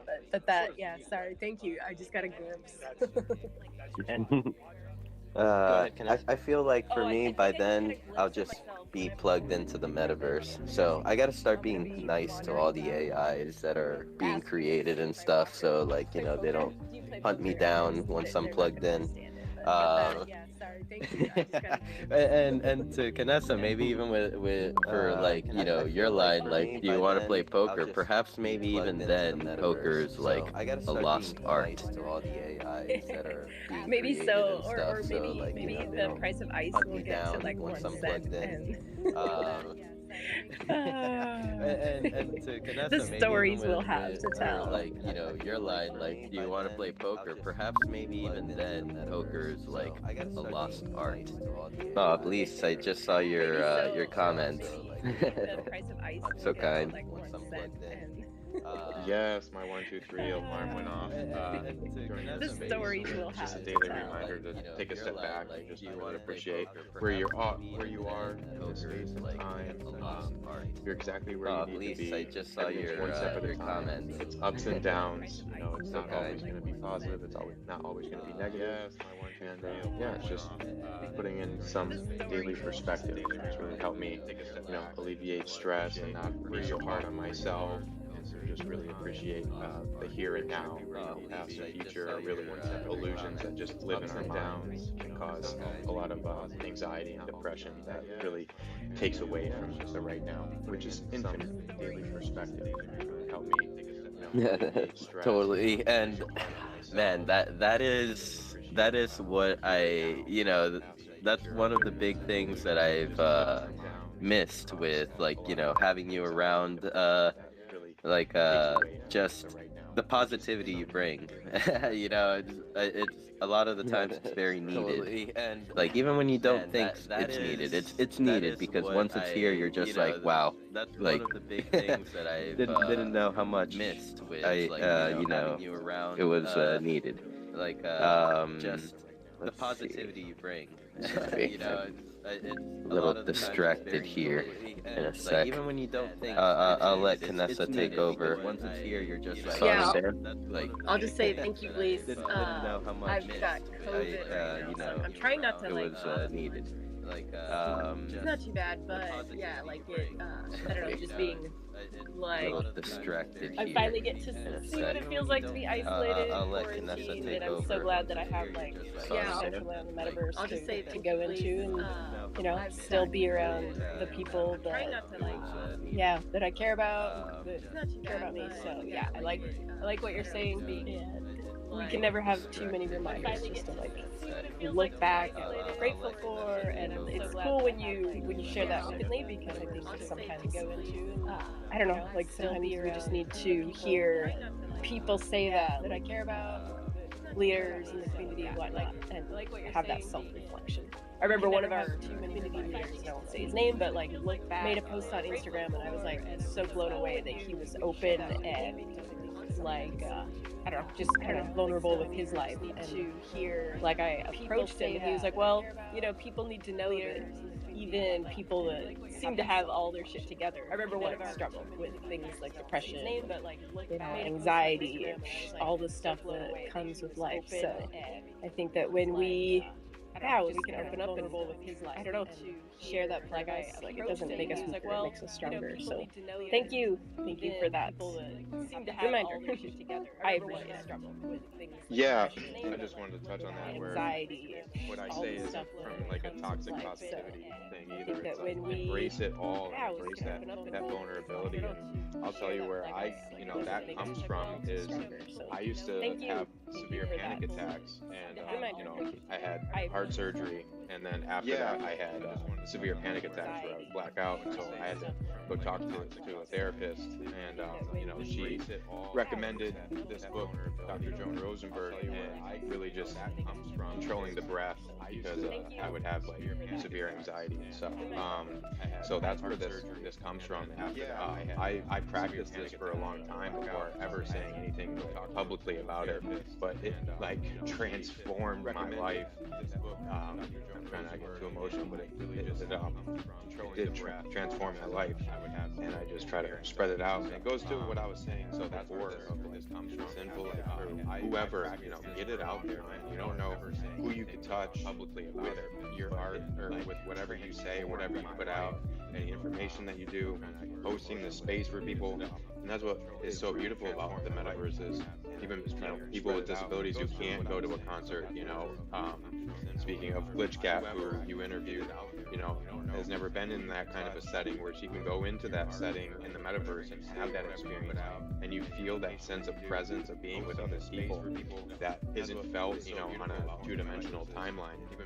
You can go into the metaverse when you're sick or whatever, and experience that and be hanging out with friends. So been in that kind of a setting where she can go into that setting in the metaverse. Oh, you mentioned Glitch Cat. I love Glitch Cat. How are they doing? I Yeah, believe. I think she's Go ahead. taking a little break and experience that hanging out with friends, ups and downs, and you gotta take care of yourself and rest Oh, and you do what's mentioned best, Glitch you know, Cat. I for love you. Glitch And Cat. yeah, she's been in the metaverse. How are they We were doing? at the metaverse wedding. It was so great to go to a I believe. wedding. Go ahead. Taco Bell. It was so much fun, and seeing you and Saren there, and so many friends. That was such a good time. And yeah, it was really great. But yeah, hope you get Glitch Cat back in the faces here. How are they doing? Yeah, well, that event, that Taco Bell event was I was enjoying how everyone in the community was like having fun with it.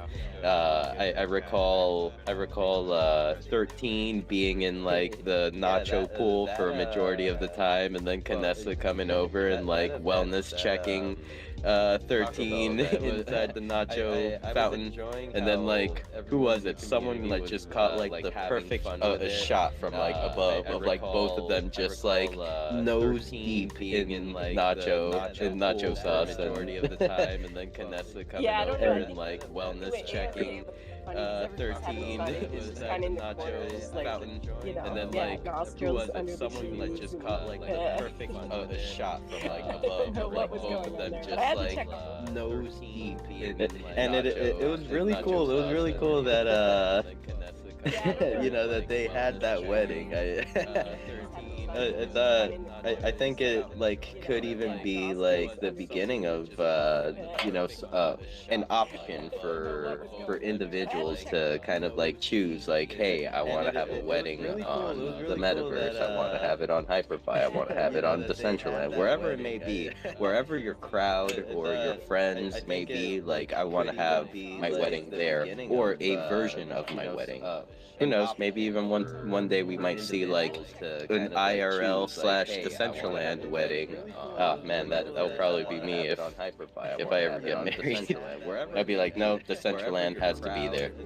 friends, maybe. Like, I want to have my wedding there, I or think it's a a version cool way to of my include wedding. people Who knows? that Maybe like, even you know, one maybe day you've we got might best see friends like from an elementary school IRL or high slash school or something where Decentraland they're wedding. across Oh the man, country on the that'll West probably Coast, be East me Coast, and if you I know, ever get maybe married. flying out to I'd your be like, wedding no, for like multiple Decentraland days has to be is there. not an option because it's just, you know, It's that's a a lot must. of money invested, but maybe they still want to be there.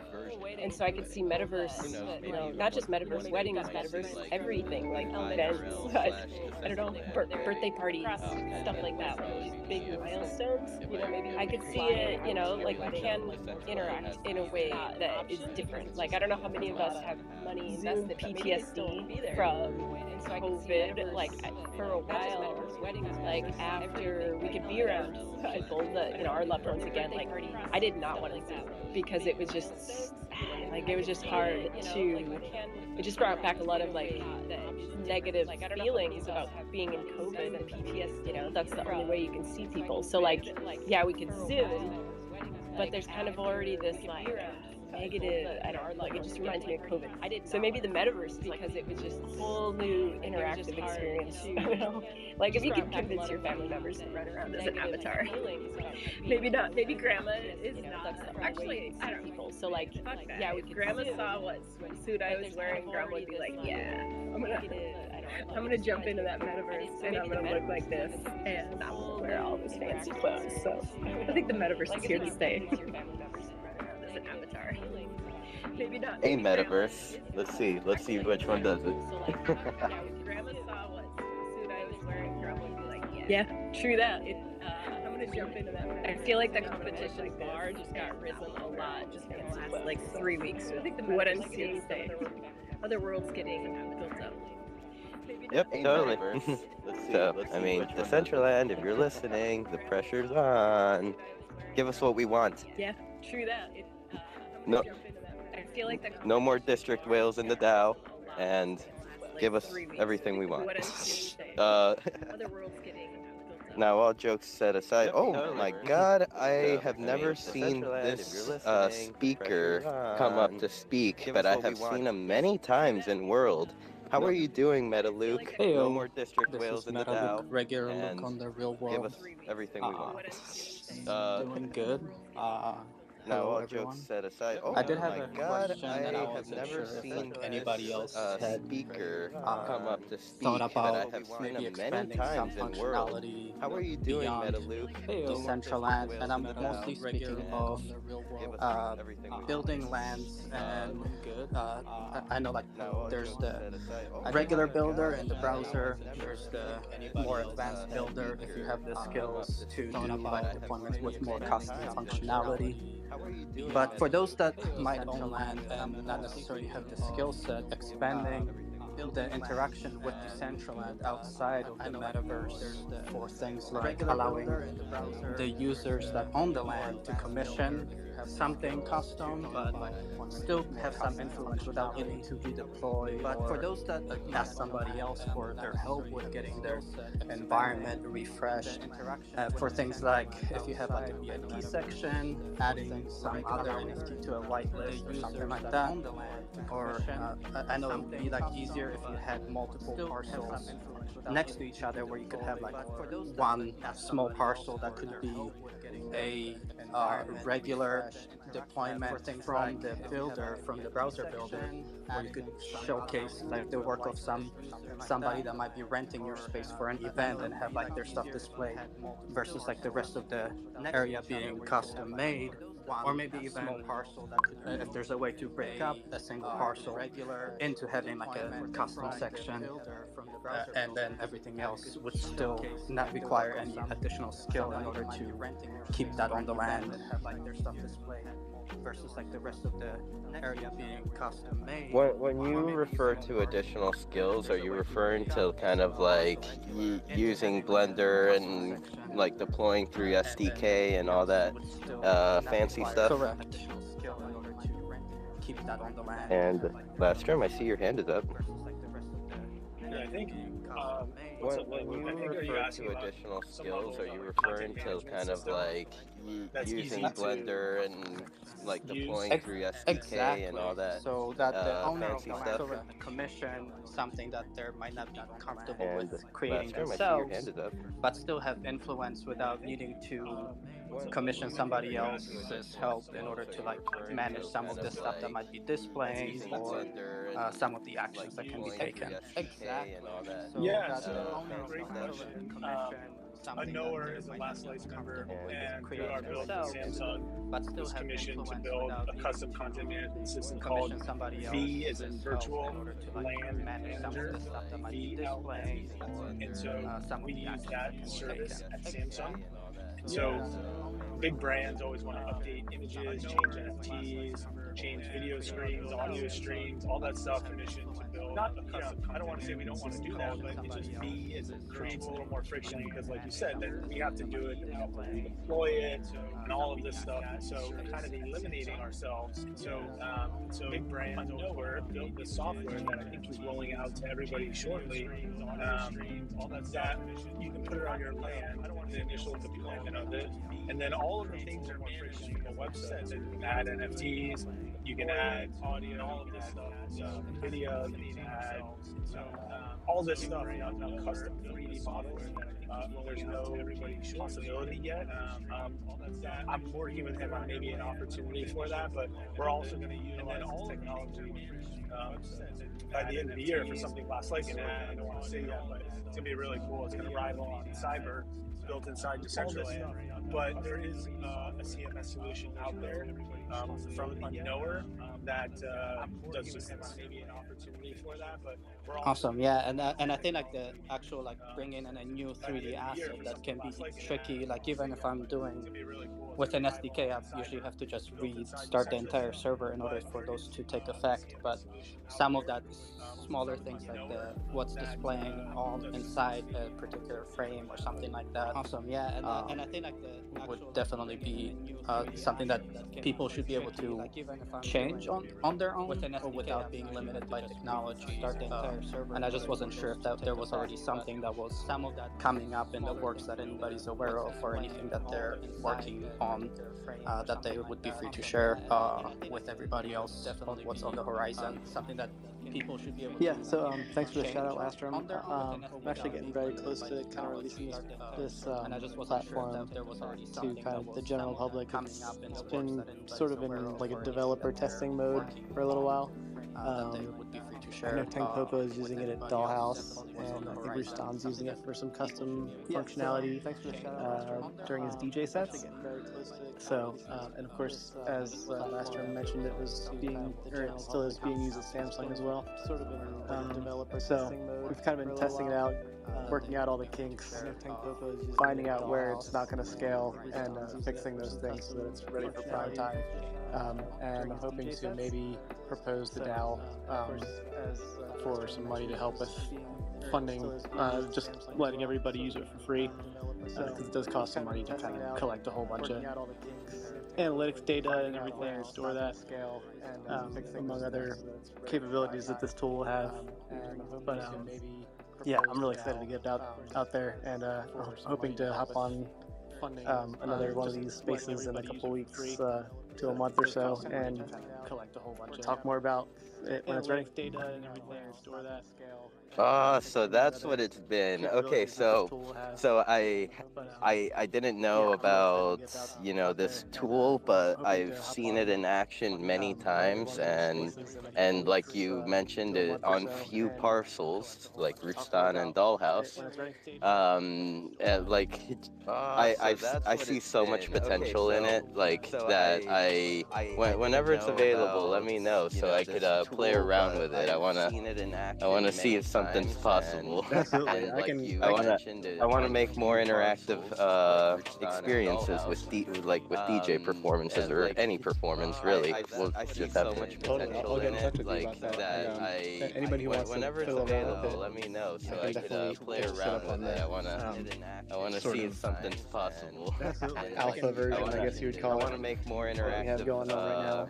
It is experiences open source on with GitHub. DJ performances or SDK any side of it performance is really. to like kind of figure out how I want to open source the website side of it in the back end without, revealing any kind of security issues, I guess. Sort of alpha version, I guess you would call it. What we have going on. That's so sick. I can't believe this has been going over my head the entire time. Yeah, this is why I know it gets mostly how I want to. But yeah, you might remember having to refresh every once in a while between streams at the Dollhouse. And now that's no longer a thing. Just seamless switching from one stream to another. That's so sick. You can play video playlists if your stream is down, and you can hot swap out images. You can move them around in real time. I think Tank Poco even has hired like a virtual assistant to set up events for her, so she can spend her time doing other things. So like it's pretty much working exactly as intended. Play video playlists. Yep. Okay, I'm excited. I'm excited for what is to come. And you said approximately probably a month or two. It's like always a month out, so pretty much working exactly as intended. I think this time it might actually be a month out. I've been making some real progress, and it's starting to feel like it's all coming together. So, hopefully, it's like it always feels like it's right there, and then some new like dark corner emerges that I have to excavate or whatever, or search out the dark parts of it, whatever the metaphor is that I'm searching for. But yeah, I'm getting there. Yep. I, at least from the talks that I hear from developers and creators in that field, is like we're just putting it together, and like sometimes you fix something but break another thing. Yeah, it was actually so close to being ready, and then I realized that the way I had structured my data, I was eventually going to run out of space. So yeah, there's like a limit to how big a certain record on this type of database can be, to put it in kind of simple explanation, I guess. But yeah, I'm glad that I figured that out before it actually became a problem, because now I can solve that before anybody even has to worry about it. Sick. Let's see. Dee, welcome. I believe this is your first time here. Did you have a question for a knower? Hi, thank you so much. No, actually, I wanted to share you guys our new project, if that's possible.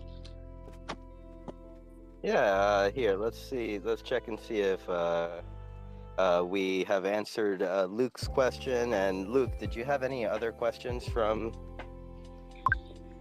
No, just excited to hear that there is something in the works. I myself have been trying to throw together some trash code in PHP on a flat file, but if you're having database issues, then I think I might be a little bit out of my scope for that.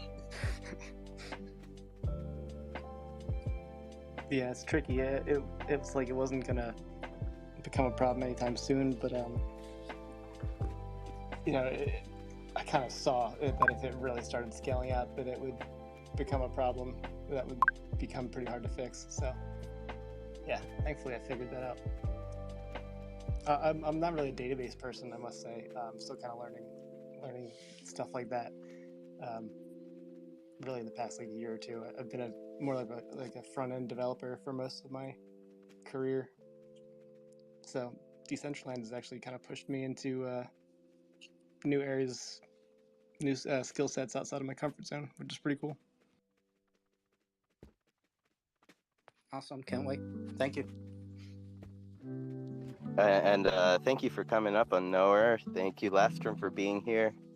And thank you, Luke, for your question. Dee, back to you. Hi. Sorry, my connection is really bad, so sometimes I can't hear you guys. But yeah, I'm really excited to share our new game called The Arena Play to Earn. It's an NFT game where you can battle and trade with other players. We have worked really hard for the past 6 months on this project, and we're finally ready to bring it to Decentraland. And today we are working on writing a proposal in order to integrate our game into Decentraland. And yeah, if you have any more questions, I would love to hear them. Thank you so much for letting me speak. No problem. I believe that's the game that Ingester has been working on. Yes. Or part of it. Yeah. What's up, Ingester? I think you may be here. just when I said the name.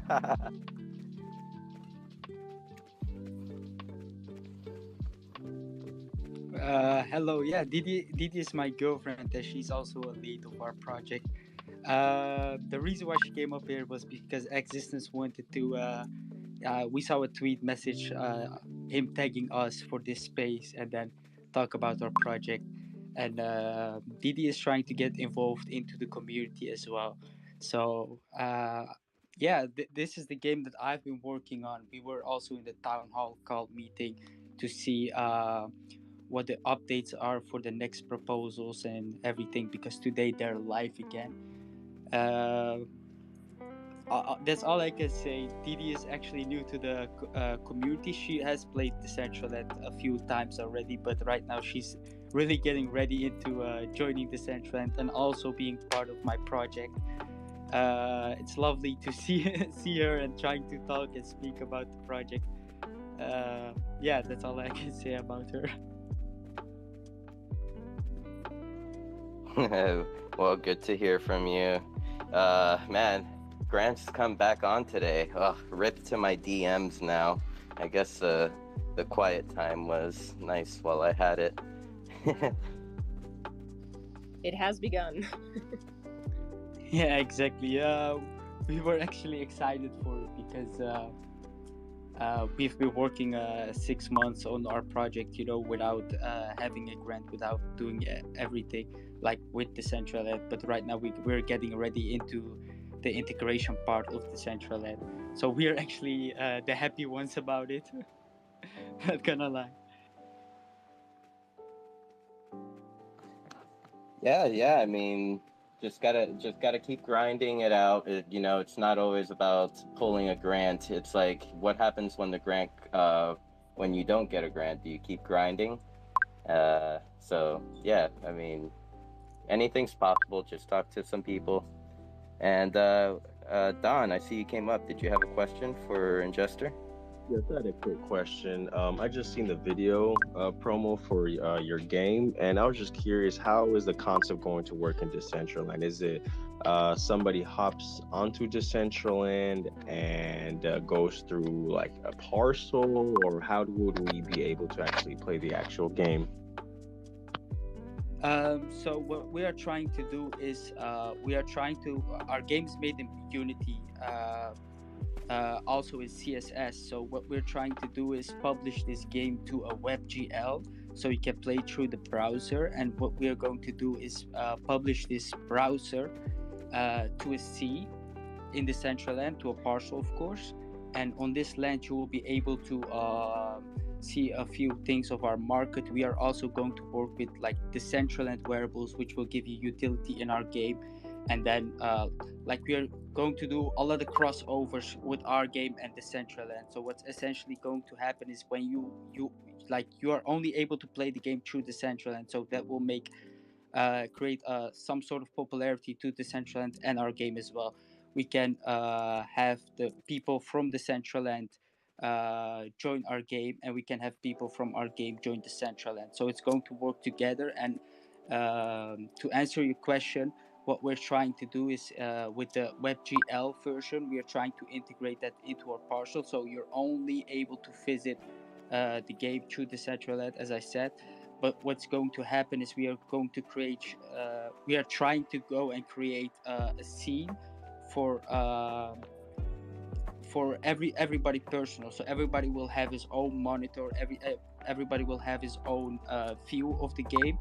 And what you will need to do is you will need to log in, and then from where you log in, you can play the game through your screen. So what we are trying to do right now is make everything clickable, because if you walk around our game, you have to press WASD, but that's not going to work for Decentraland. Otherwise, your Decentraland character will move. So what we're trying to do is convert everything to a clickable mouse setting. So whenever you click on the screen of the Decentraland stream scene, you'll be able to walk around. That's something we need to develop. Also to answer Sinful. So like 6 months ago, I tried for a grant. It didn't happen. Then after, like I kept trying.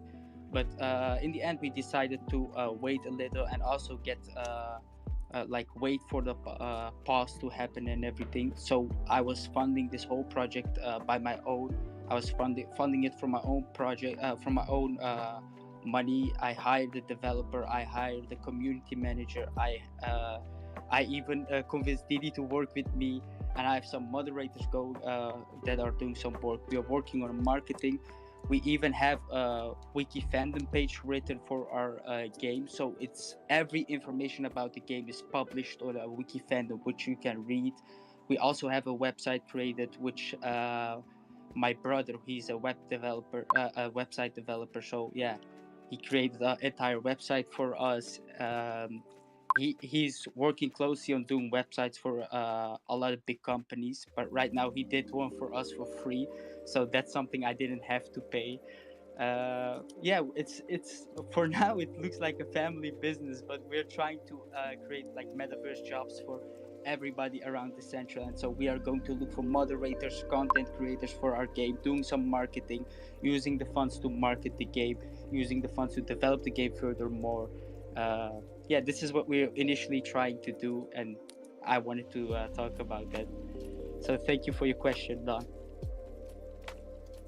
Oh yeah, no problem. I'm actually very grateful for that extra amount of information. So speaking of Unity, I came across, I remember a post, I think it was, I believe yesterday or a day or two ago, how the launch of MetaMask SDK in Unity stores apparently allows like devs to connect their games with just their wallet. Do you happen to know anything about that at all?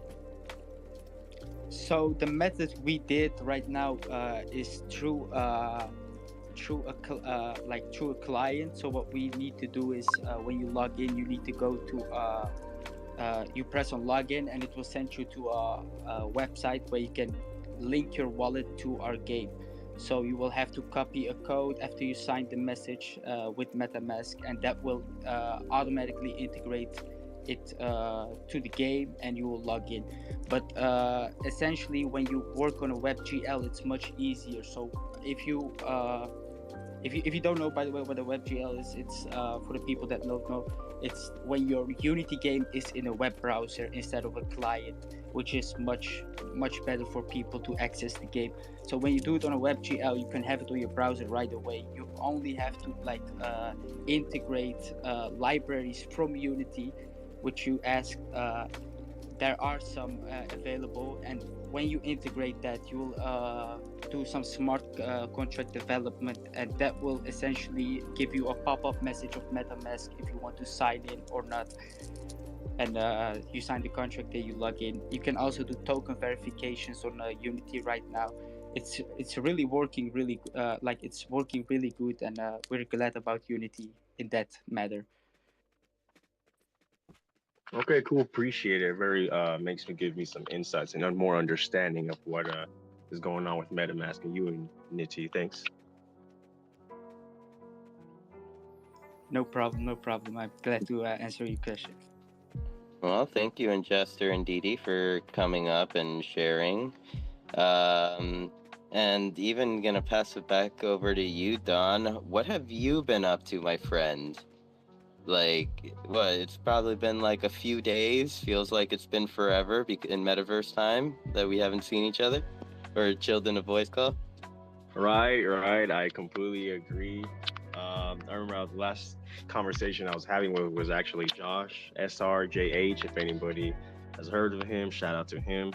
Amazing person and fellow individual and nice friend, if I do say so myself. But lately I've been really focusing on just the project that I'm with. Most of it has to do with like developer things, some back end fashion collaboration. So it's been a pretty busy week for sure. But all the more excited to really see what's coming forward. And I actually wanted to touch on a little topic that we were talking about at the beginning of this space of how when it comes to like graphics of Decentraland, or maybe it not being what people would perceive it to be, I could easily say that for Roblox or Minecraft or any other game when with graphics limitations. Now, for me personally, it's really the community. You know, I can join any game, but ultimately, it's gonna be kind of boring playing by myself. You know, you Sinful, like you being right there in Genesis, that's pretty much one of the pillars of what Decentraland needs: an actual guidance, a real person showing the community that we are real people, or you're a real person as well. But not only are you a real person, but you're a real person who actually cares and is willing to take the time to guide people through whatever difficulties they may be going into Decentraland. So big shout out to you, Simple. Thank you, man. Thank you. I mean, it's one of my favorite activities, really. I call it loitering at Genesis Plaza, harassing new players to be my friend. I know it's a mouthful. I need to work on it. Maybe like take the first letter of every word I just said and make it one. Maybe that'll work. So have you thought about my offer to you, my DJing offer to you? 100%. This past Sunday, actually, I've already been setting up a mix as well. I should have definitely messaged you back on that, but all the ready. You let me know. I mean, were you here long enough for me to put Belief on the spot and ask him on Beyond the NFT? Yeah, I saw that too. That's pretty hilarious. Or excuse me, heard that. Now, I guess, man, I'm just putting people on the spot today. Guess I'm. Are you ready for Monday the 6th? Yeah, sure. I mean, look, I'm here for it. I'm here for you. I'm here for the community. I really like CBD. You know, both ways, whatever. But yeah, I 100% wholeheartedly. I'm down for the cause. I love it. I love it. For anyone wondering what we're talking about, Don is, besides him being within the fashion industry and trying to like work on developing his application, I believe he said that one of his biggest hobbies, his most important hobbies, is DJing. How long have you been DJing? So I started DJ. Oh, I've been DJing for around 8 years now. The first time, my first gig DJing was in weddings. So the amount of training that I had was 2 days, and they just threw me in there. So it was kind of a little rough social situation. But the first one didn't really go so well, but we'll just leave it as that. But the second one definitely kicked it out of the ballpark. And then after that, I guess that's what made me comfortable in actually performing in front of large crowds, especially on people's biggest days, which is getting married. And beyond that, after the weddings, I kept continuously DJing more private events like parties, music events like in clubs or bars, and it ended up slowly and surely morphing me into the person of fashion and music as well. Fashion got mixed in after meeting a couple of nice people, amazing individuals and producers for sure. And beyond the fashion, though, now it's just a thing that I really like doing. I'm a very strong believer of, if you like doing it, you really shouldn't be considered as a work. So I'm very glad, Sinful for asking me to be on or DJing pretty much. So love the love, and love you too. Most definitely, and the opportunities are out there on Decentraland. I like I mentioned, I had said at the beginning of the space that I was really enjoying seeing like the different events that are coming up, and it's starting to feel like almost every day on Decentraland is like has something going on at each hour. So there's gonna be many opportunities for like individuals such as yourself to take your hobby and apply it towards like something that like could be big for you. You never know. I completely agree on that. Possibilities are completely endless. I'm very happy that there are a lot more events happening within Decentraland. It just gives the opportunity to be able to interact with any kind of community member or whatever project is actually building within Decentraland. So, very glad that events are kicking up. I'm excited for Metaverse Fashion Week, of course. Really looking forward to that. And as far as you, I mean, you've been doing phenomenal. Like I saw your podcast, your interview with the artist. I forgot her name, but what a personality she had. And you yourself guiding these Twitter Spaces. I feel like you're a natural. Is all I really have to say. Thank you, dude. Yeah, I think you are referring to the musical doc. The musical doc was on uh, Music Matrix on Sunday. Yeah, correct. Amazing backstory that she had as well. Oh my God, yes. Like literally, like had been a doctor at one point, so like the name was like just spot on. Right, completely. That was mind blowing. Like I didn't make the connection until and she's talking about it being a doctor, and I'm like, what?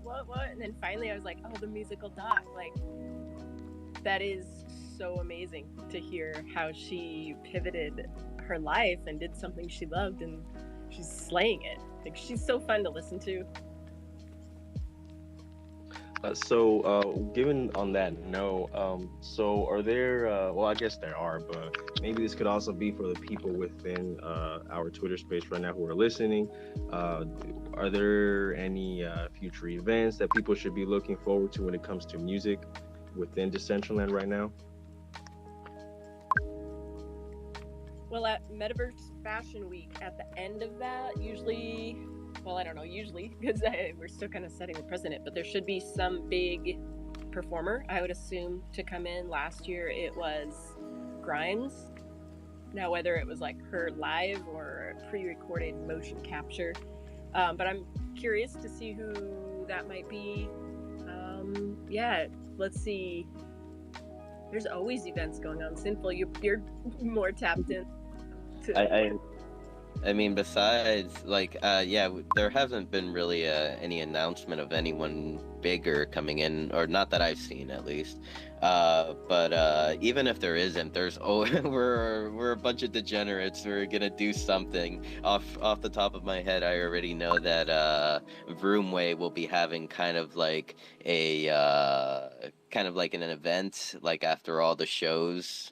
So, like every day of the fashion week. So so I guess we can just like, expect to go there. And sometimes even like night club owners like to like pop up for these like big events. Like there's usually like a few projects that will like just appear randomly whenever like big events come. One that I can remember off the top of my head is Rage nightclub started like having their after parties after the music festival. So there's always going to be like random pop-ups. Okay, cool, for sure. Nice.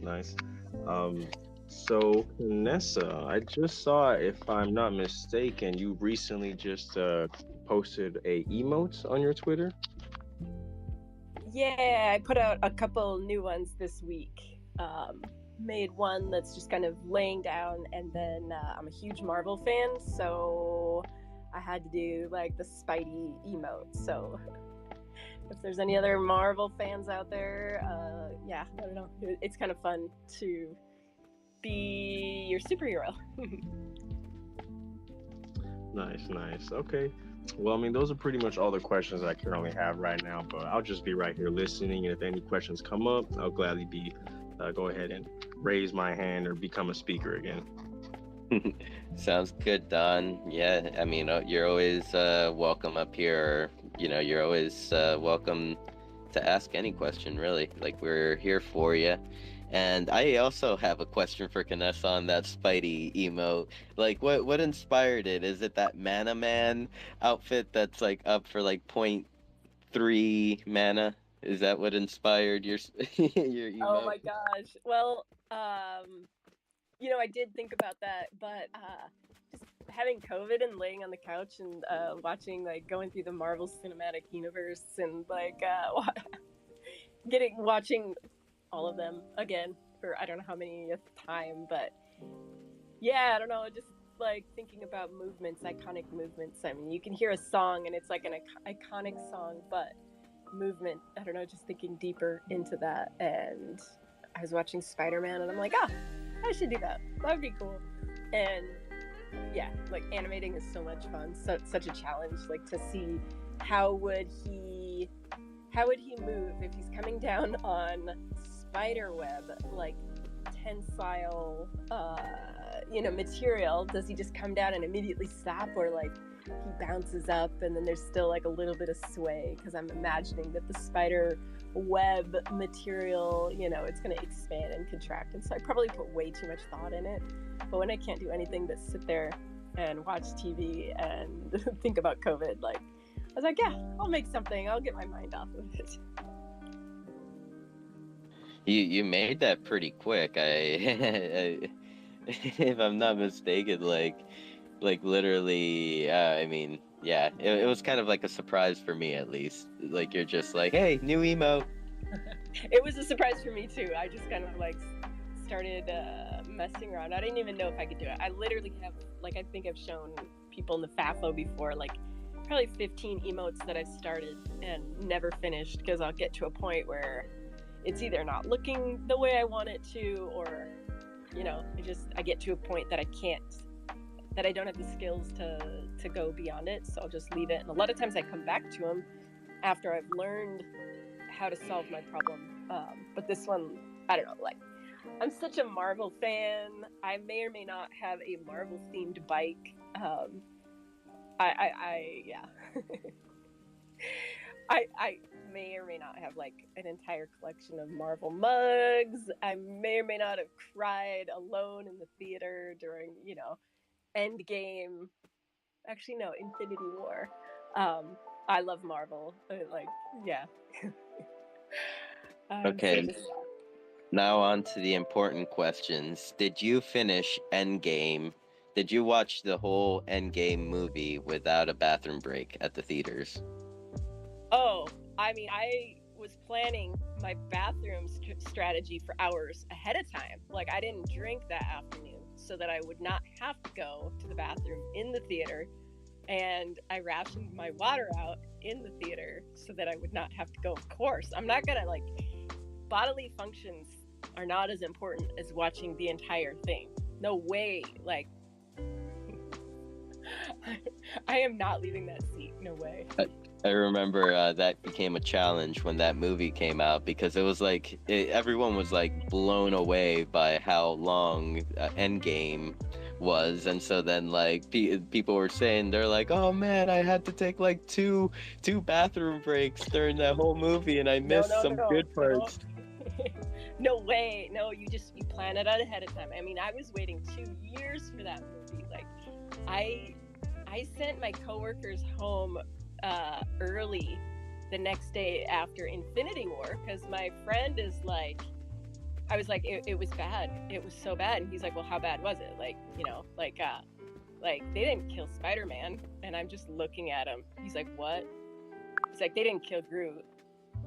And I'm just looking at him and I'm like, you should leave. You should go home. You actually should go to the theater right now and watch it. So in my classroom, we used to have a 30-day Marvel clause where we wouldn't talk about spoilers for 30 days after you saw the movie, like after the movie came out. But if it was more than that, like you would either get in trouble, chastised by me if you hadn't seen it in 30 days, or we would just talk about it. So yeah.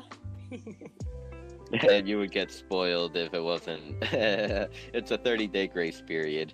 Yes. I love it. Yeah.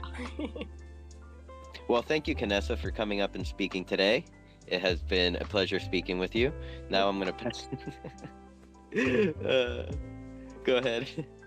No, nothing. I was just laughing. I'm just gonna do a quick reset. I do see like a few new listeners down in the listeners panel. If you have any questions about Decentraland, or if you're new to Decentraland, wondering what the controls are, or like just have been hanging out with everyone in the community and would like to introduce yourself, like you're more than welcome to come up. Make sure to like and retweet the room, tell your friends about us, and yeah, we're a bunch of nerds just like building shit on like the internet. So yeah. I wonder, I know there's some people at ETH Denver. I wonder how many people in our listener audience are at ETH Denver, and if anybody has feedback. So far, it sounds like people are coming into they're getting there, and the activities are just going to start going. But I will let them, if they want to come up and talk, I'll let them come up, and I won't throw them out of their bus and say names.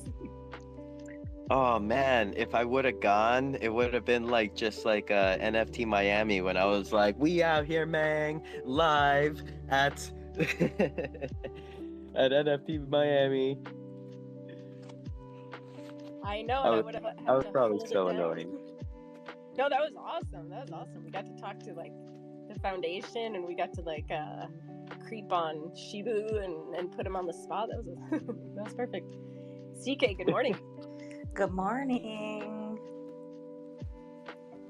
Hello from Denver.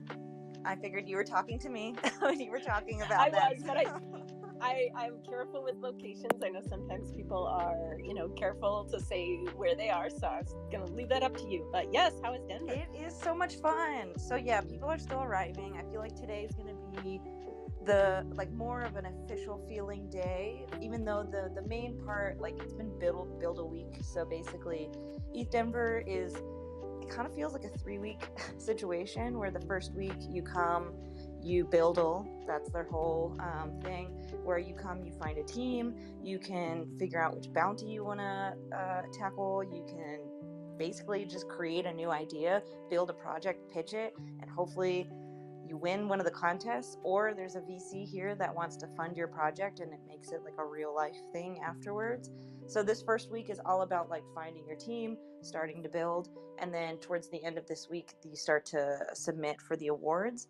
And then on the 2nd is like when the main conference starts. So that's the 2nd through the 6th. And I'm not sure what to expect for all that, but I feel like it's going to be a lot of fun, seeing a lot of different projects. I have been looking forward to meeting more DAO people from different DAOs. Cheddar Queso has been here, and some others. We had dinner last night, and it was a lot of fun. Hoping to post some pictures of that soon when I get them. But yeah, it's been really awesome so far. I don't know. I love going to these events and meeting people and just learning as much as I can. So have you formed your team? Well, so I kind of like coming here didn't know what to expect. So I was like, I don't think I'm going to build anything. Plus, I've been building a lot for Fashion Week. So I've actually been having to work while I've been here to get a lot of things out the door and over to other people.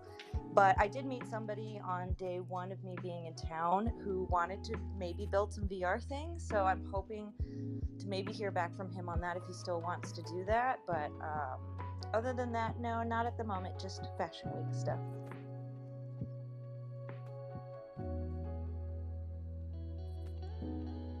Well, that is awesome. It's really helpful, I think, when you share your experience, like what you're seeing, what's going on out there with all of us who are not at these kind of conferences and conventions and stuff. So we thank you for, you're like our scout.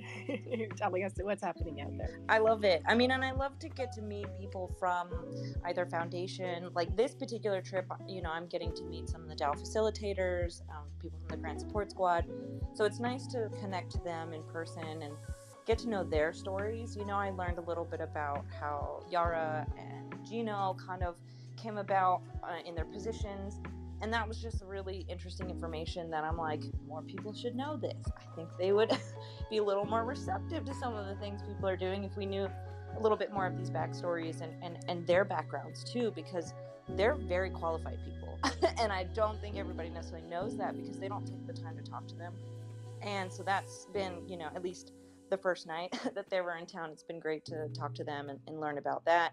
And, you know, with the grants opening up in the Q&A that just happened in the Discord, I look forward to seeing some DCL friends later and chatting all about that and what we think about the different tiers and all that stuff. So you should definitely check out the tweet that I tweeted a minute ago, which I can pin from the Decentraland DAO about the grant I'm pausing.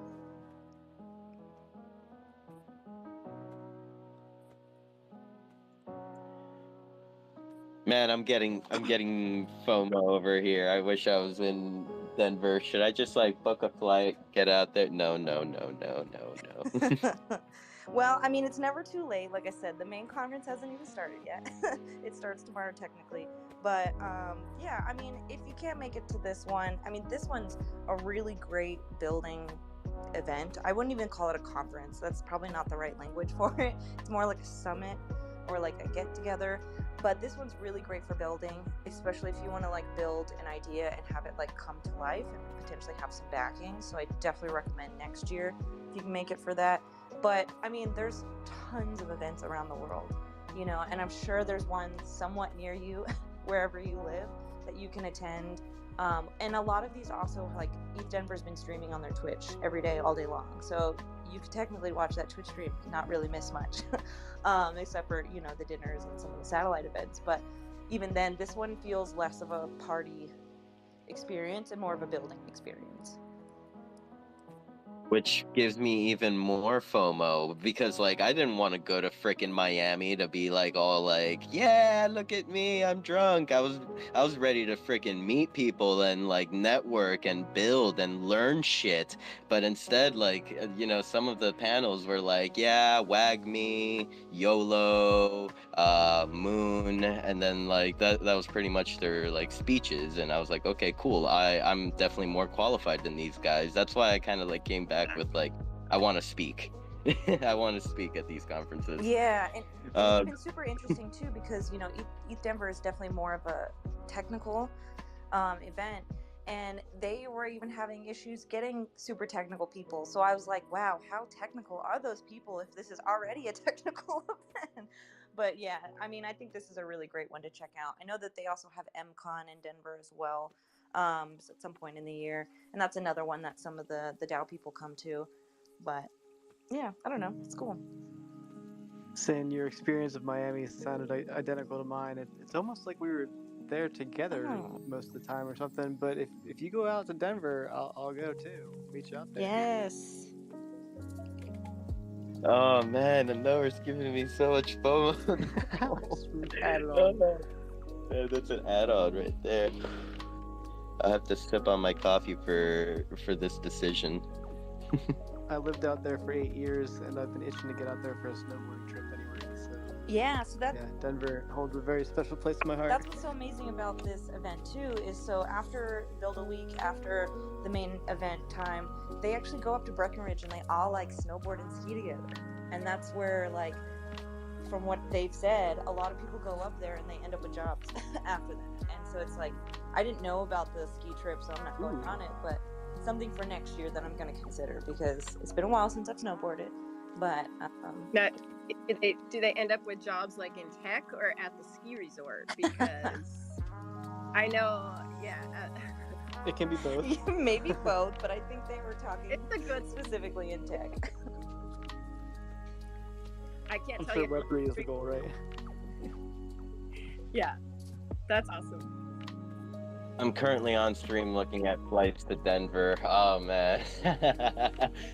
Uh, nonstop. Is this one way? Oh my god. Well, if you Anyway, change your mind, let me know. I have a couch. You can crash on it. I got trap points. I'll sleep on someone's floor. I don't care. I'm gonna pass it over to Mincy. I'm sorry, you've had your hand up. Hi. Hi, everyone. I'm Minzy. Thanks for letting me pop in here, but I just wanted to hop in real quick on the topic of ETH Denver. For our friends that are there tomorrow, I know that they are setting up a metagame arcade. I'm not sure where. Unfortunately, I can't go either, so definitely sharing that FOMO. Sinful. Don't worry. But anyway, so if you are there and you happen to check out the Meta Mall or Metagame arcade, there is a chance that Knights of Antrim may have a setup in the arcade. I just want to say a chance because whatever, long story we don't need to get into, but a chance is still a chance. So if you are there and get a chance to check that out, let us know what you think. That'd be super awesome. Yes, And I remember you reached out to me, and I've been waiting for that area to be set up because it's not open yet. I guess they had some other conference that was going on in that event space, so they're probably starting to set it up today so that it goes live tomorrow. So I'll definitely rush my way over there as soon as it's open and see what I can find. Awesome. I'm so jealous that you get to see it in real life. And also, CK, thank you for telling us about the Twitch stream. So if anybody else is looking for that, their account is Ethereum Denver 3. So I definitely just subscribed so I can get in on that. But that's all I wanted to share. So thanks for letting me chill for a second. I think Vitalik spontaneously showed up last year at ETH Denver too, so keep your eyes peeled. Oh my, okay. I have to look at a picture of him to remember what he looks like. The man himself. I'm sure you'd recognize him once you saw him. Well, I don't know. And to see a bunch of white dudes. He's the Dark Lord looking one. Yeah, but probably has like a rainbow cat, pizza type of unicorn T-shirt on, with all those things. Yeah, that's a lot of people. There's people dressed up with buffercord onesies and stuff. So, According to all the famous memes. He might be in like a Chewbacca costume too. He's just the buffercorn mascot and nobody knows it because he's got the mask on. Has anyone seen the boner memes? I was just about to say, be careful if he's in sweatpants. I don't know what y'all are Poor talking guy. about. You'll have to. Oh my god, I'm gonna send that over to you ASAP, CK. Hey Don, I see your hand is up. Yeah, I just want to say something real quick. This is actually a two-part question. CK, was this the first time that you ended up going to ETH Denver, and what made you actually go over there, decide to hop on over there? Yeah, this is my first time here. I'd say Cool. it's kind of a two-parter in why I chose specifically ETH Denver. I mean, I went to NFT NYC last year as my first kind of crypto conference meetup thing, and I loved it. And I was like, oh my god, I gotta do more of this. And then I went to Miami, and then after Miami, it was like, oh my god, what's next? People were talking about ETH Denver, so I was like, okay, that's on my radar. But really, it's Fractalians. Natalie from the Grant Sports Squad, from the facilitation squad, has always talked so highly of ETH Denver and how amazing it is. And so I was just like, I gotta come, I gotta see it, I gotta know. And worth it so far. Cool, because I have yet to actually go to any conferences or meetings outside of Texas, so I'm just here for information at this point. Yeah, I mean, do you go to I know that there's the blockchain council stuff that they do in Texas. I don't know what other conferences they do there, but I definitely like to go because I'm originally from Texas, so I'd like to see how Texas does crypto without Ted Cruz, because fuck that guy. However it's done, it's probably done bigly. Yes, very large.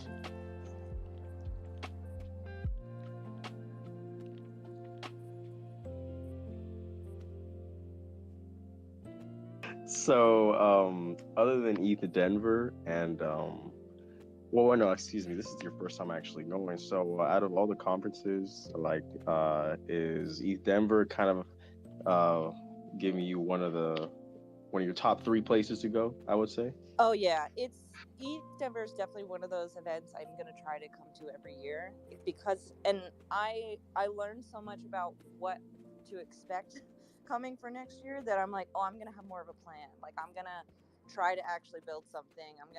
I don't know if necessarily through the contest or if I would just want to like build something and pitch it, because I think that's like, the idea of how we get the grants in the DAO is the same concept, but this is like a whole event for it where you get to pitch stuff and potentially like have it come to life.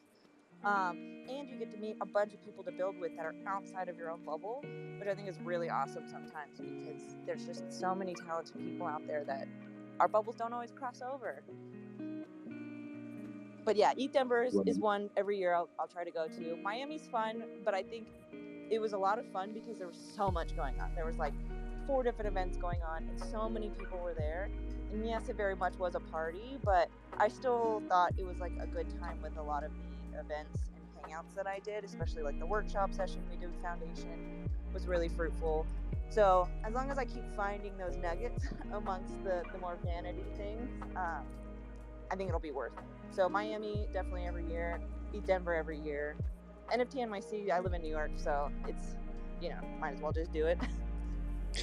I meant to ask, CK, are you going to be in town for those dates? I think it's like April 12th through 14th for New York. Oh, yeah. Yep, I'll be in town. Hi, Cece's going to come in town because she's a speaker and has her art up in the event. So I will definitely be tour guiding everybody around like I did last year. Nice. Okay, well, let's talk. I'm trying to get some thoughts together around that event. Oh, yes. That party was so fun last year. And now I'm an NFT holder, so I don't have to sneak in. Yeah, no, it was fun seeing you there. So, yeah, we're looking at maybe doing something in Soho this year. So we'll figure some stuff out. But yeah, I want to connect with you and just kind of see what you've got lined up, and then see how it all fits in. Yeah, definitely hit me up anytime. Okay, I'm getting so much FOMO. Let's talk about food, CK. Oh, okay.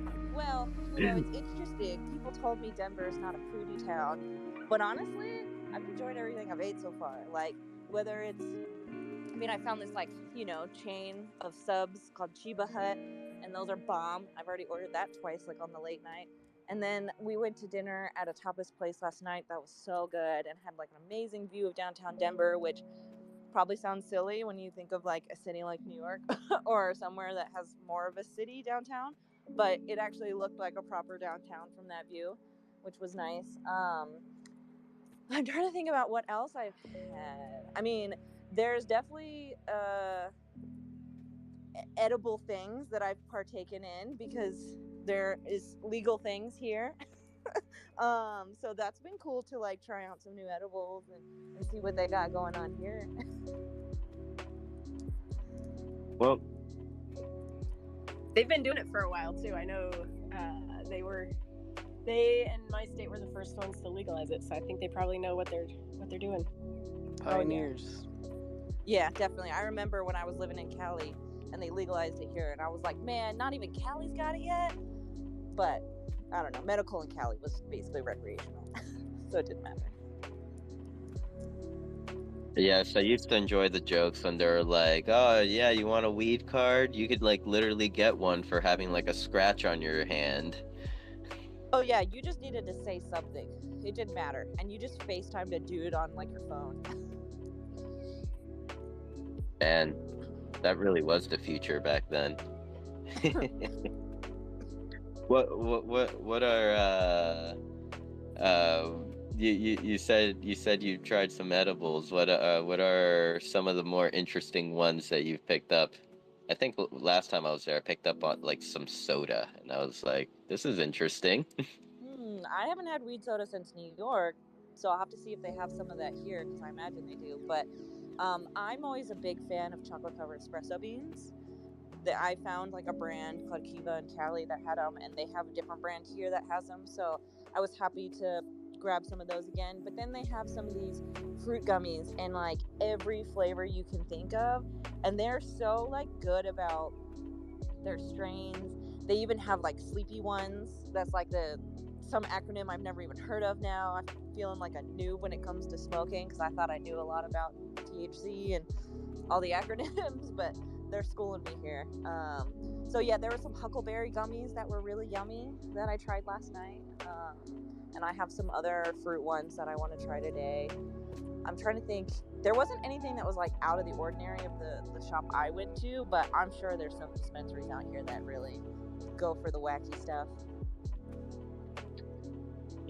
Yeah. Start selling those keef covered blunts and whatever they may be. Oh yeah. Well, so CK, what time is the next event for you, or what is on the itinerary today? Well, because it's still just Biddle Week, which means that at the hub they're just kind of like, people are on stage talking about the event and what to expect. They're talking about teams. They're trying to help people find team members, so things like that. So I usually pop in just to see. Every day I've gone in, I bought another merch item, which has been like, I can't be buying more merch because I didn't pack enough room in my suitcase to bring stuff back. So, but yeah, for today, I'm going to work a little bit while I listen to this. And then once everyone's a little bit working today. And then once everyone's done working, we're probably going to meet up for dinner and stuff. And then tomorrow is when I feel like a lot of main events will happen. There's another kind of conference going on called Dow Denver right now, but it's like $600 a ticket, super small. I was considering going to some of the talks today, but we'll see if I can make it out in time, just because I gotta do some Fashion Week work. Remember, CK, in the NFT space, $600 entry, but free if you just show up. Yeah, true. I thought about just showing up and being like, it's the last day of it. Especially if it's like the last few talks, like, are they really gonna get on me? But I mean, I like to support the events, I want, like, I guess, like, if I had a job paying for it, I would like buy it and I wouldn't make anything out of it. But because I'm paying for it and I'm not trying to like drop half my rent on a conference every other month, then yeah, I pick and choose which ones I pay for. But yeah, if it was like NFT NYC, you could have just gone to Kinko's and printed your own pass. And Don, I did see your hand went up. Did you have a question, or was that an accident? Yes. I'm actually very curious. I remember coming across an individual in a random space about curating or educating people about THC and weed and whatnot in Decentraland. I don't know if you happen or anyone here happens to know who that individual is or what project it is. I think that's Cheddar Queso. Yeah, I was gonna say, was it a male or female sounding? It was a male.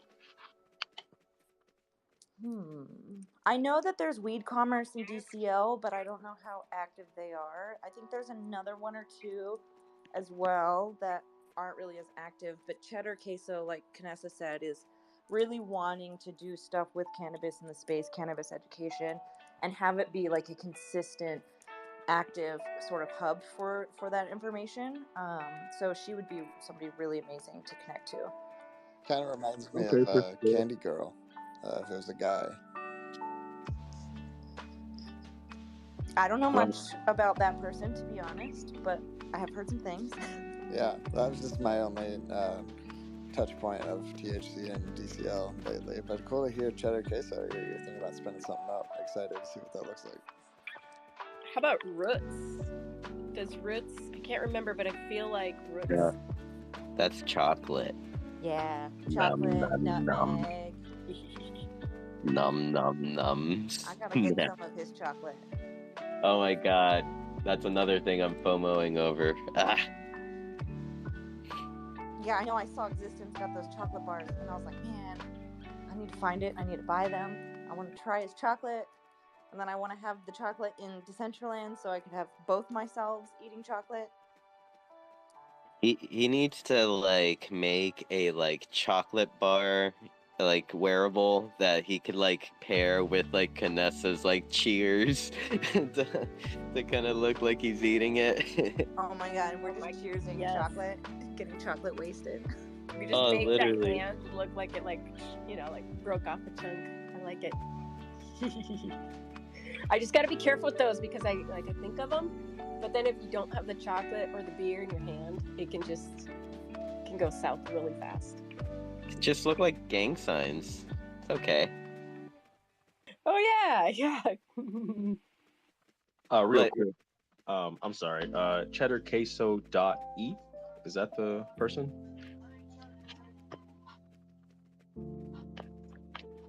Probably, I would imagine. I know they're in CBD. I think you could probably tag them there if you came into the CBD Discord or the DAO. I know they're pretty active in. Okay, cool. Also, a side note, this is more for Wisher. I ended up clicking on your profile. I'm actually curious, what does it mean by lab tested? Like, what does that entail? Yeah, so we, after every run that we do, we actually send it off to a lab to test for parts per million on gluten and grain-free sort of lab tests to make sure that every batch that we make, we can pretty much guarantee that people, you know, that do have celiacs and things like that are sensitive to those things can drink us and sip us with confidence. Okay, cool. Appreciate it. I never really had the opportunity to ever ask that, so I just thought it was my time to shine. Of course, yeah. Thanks for inquiring about it. And I'll just show Wisher for a second as just a fan, because I don't get paid for this. But I don't like beets, and I don't like vodka. But I drink Wisher beet vodka, because it's very smooth and very clean. I need to... So you should try Brandon 10 Wisher vodka. I need to go get that recording soundbite. That was amazing. I have never heard you sum it up like that, but that's a really funny, ironic way of looking at it. Yeah, I mean, it's so, like when I discovered y'all, I was like, oh, I don't know if I'm ever gonna drink that. That's like my two enemies in one place. Yeah. And then I did. And then I met y'all, and I was like, wow, oh my god. And then I got the NFT, and I've almost drank through my whole case. Yo, CK, I have to share this like small little recipe Imtastic came up with just last night. We were drinking the AHA brand waters or whatever. Like it's kind of like a LaCroix. Yeah. But they have like a blueberry pomegranate. And you just put that with the Wisher, and it tastes effing amazing. Like, I don't know what it is about it, but you gotta try it if you have an AHA nearby. I will definitely try that. I get an AHA every now and again. What branding? I wonder if like people like take a sip and that's like the first thing they like say. Like, aha, this is delicious. Yeah. Jinkies, zoinks. It could be any sort of, I guess that's an onomatopoeia or something. I don't know what you call that in our English language. Existence, I see your hand is up. How are you doing today? I'm all right. I came up to hazard a guess as to who Don came across. Somebody goes by Chrono T or Aeon Smash on Twitter. If that rings any bells. I know someone, or I came across someone named Kronos with a K, I believe, but that's the only individual I feel like I've come across. Kronos X. Yeah, that would be a different one. So this one's CHRONO and then a T. So, but I thought maybe that might be who you came across. Okay. I'm gonna start. I'm already searching and DMing people right now. Hey Don, I was curious since you were inquiring about us. What's your backstory with DCL? Are you in DCL? Are you a landholder? My backstory is pretty much To be very specific, I came across a certain tweet, and that tweet ended up making me jump to Decentraland and hopping onto Decentraland. From a gamer perspective, I very much do appreciate the project to the direction that it's heading to. Most definitely. I believe, if I remember correctly, I think it was Canessa that ended up posting a before and after picture. Really is crazy how time can really revolutionize a certain project. So as of right now, based off, I mean, what I am or what I do within Decentraland, I'm just a basic user trying to create stuff. That's all. Sweet. Well, nice to formally meet you on stage here. Just wanted to ask about it. Thanks. Okay, for sure. Appreciate it.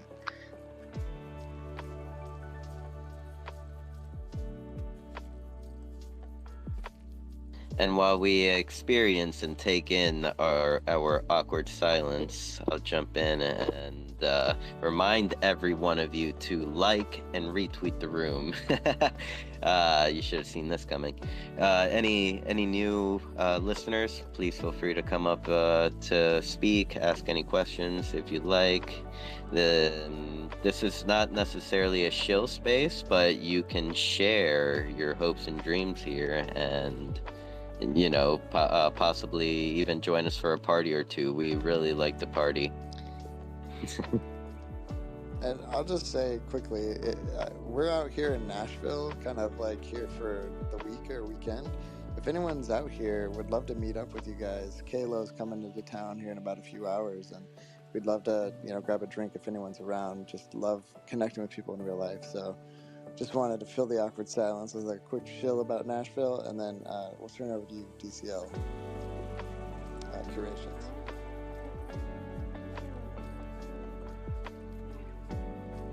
Hello, DCL Curations. Hello, everybody.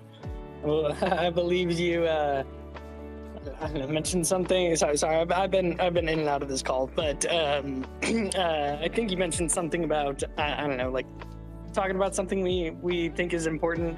And I just want to say I've been through a little bit of the ringer this past week. I'm sure some of you are privy to what has been going on, but just for example, Esteban, the co-founder of all of Decentraland, attempted to ban me from the DAO Discord a few days ago, and then I've had district leaders that will no longer talk to me or that have left group chats that I was in, and then there are like 2 other grants for other people I'd like to kind of touch on, but I still don't. I still think I'm 100% in the right here, and I talked to these district leaders individually before all of this escalated, and I just said, look, being a leader in this space right now, like especially a district leader, means that you got to do the right thing.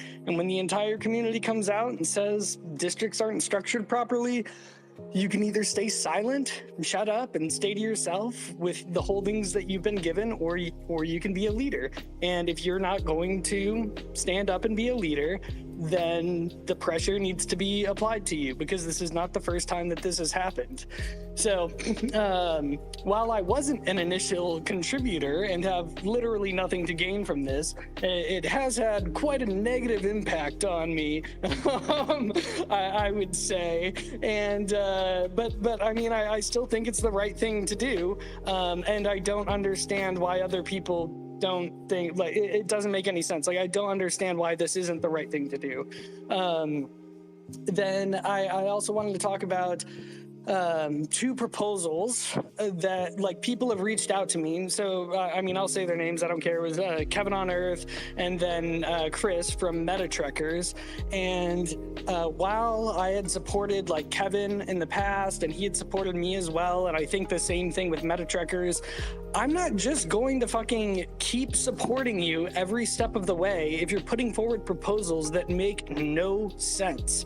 Like, I don't care how much VP you have or whether or not you've supported me and what I'm doing in the past. If what you are putting forward doesn't make sense, I'm not going to support it. And a response such as, wow, man, I can't believe you're saying this. I supported you in the past.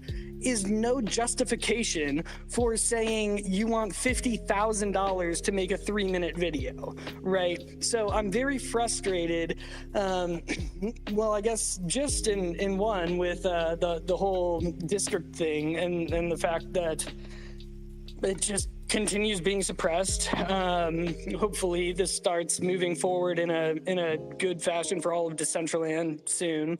And then I'm really frustrated with the fact that, people think if they support me in the past, I now have to support them. That's not what I'm going to do. That's not what anybody should do.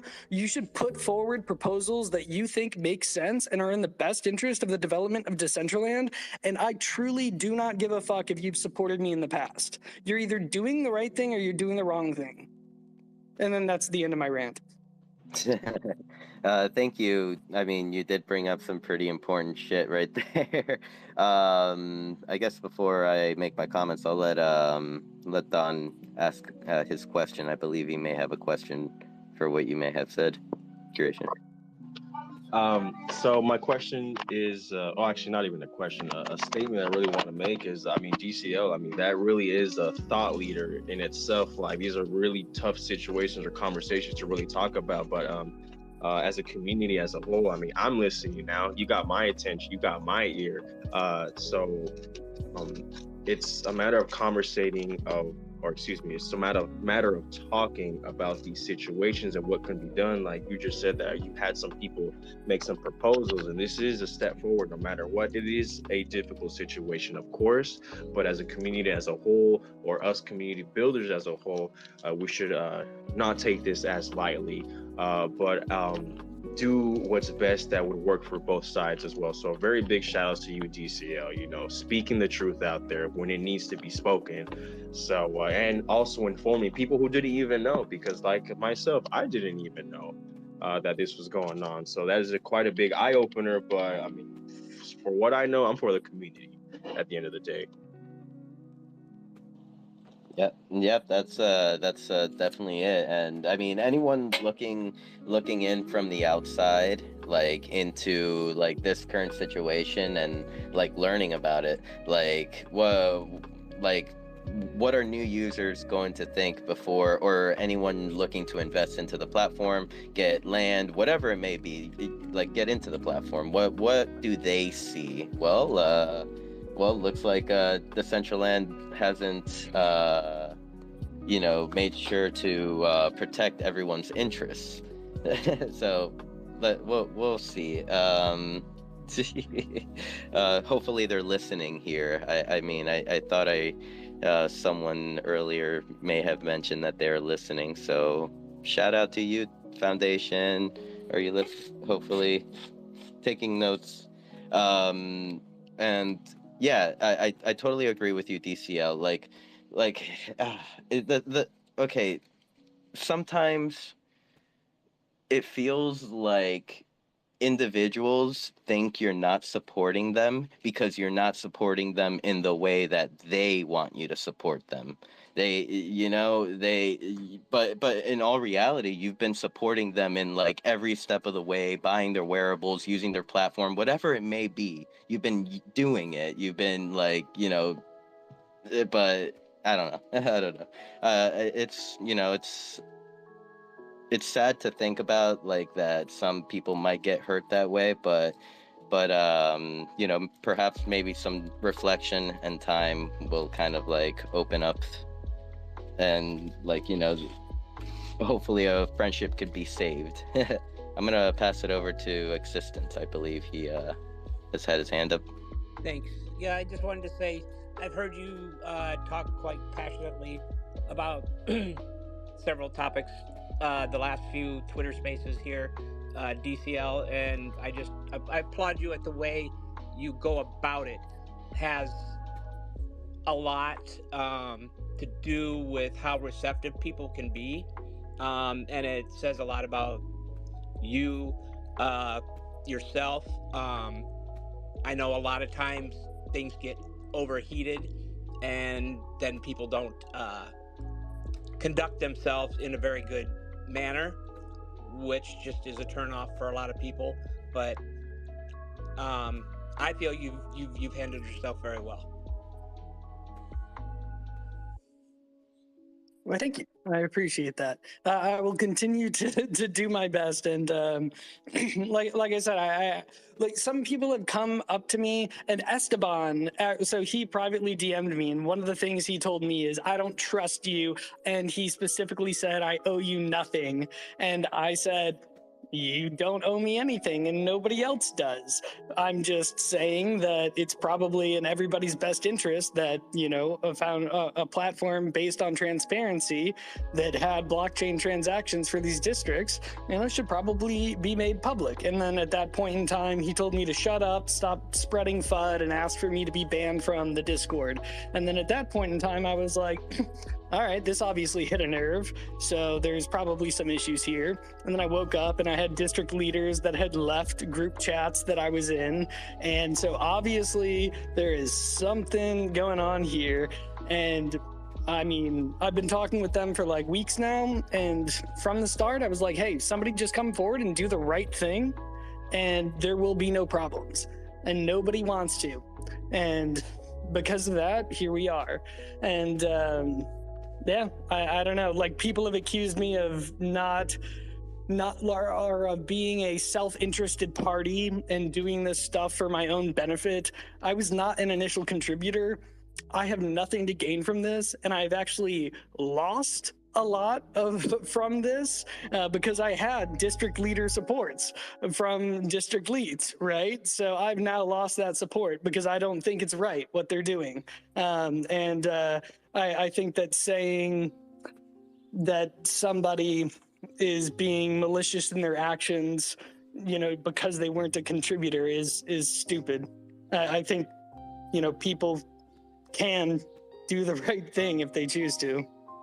It's funny that, you know, the co-founder of Decentraland would be saying this, because and it kind of like brings me to think if like the timeline may even match up to, like, was he active within the foundation back when they made these stupid rules for districts? Was he involved? Like, you never know. Like, I meant, like, you know, Esteban has kind of came to these spaces before. Seems like a cool guy. He kind of votes like shit. I'm gonna say it.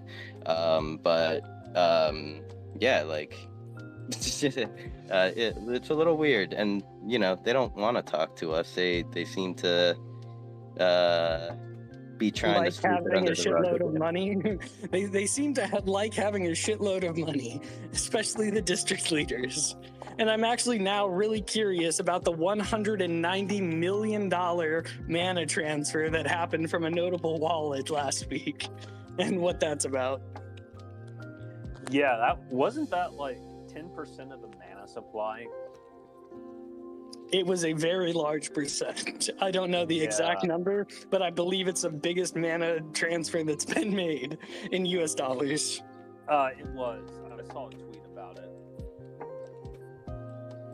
It went from one whale wallet to like just some clean wallet. Didn't move the price though. So it wasn't like it was just, you know, somebody bought a fuck ton of mana all at once. I wish that would have been the case.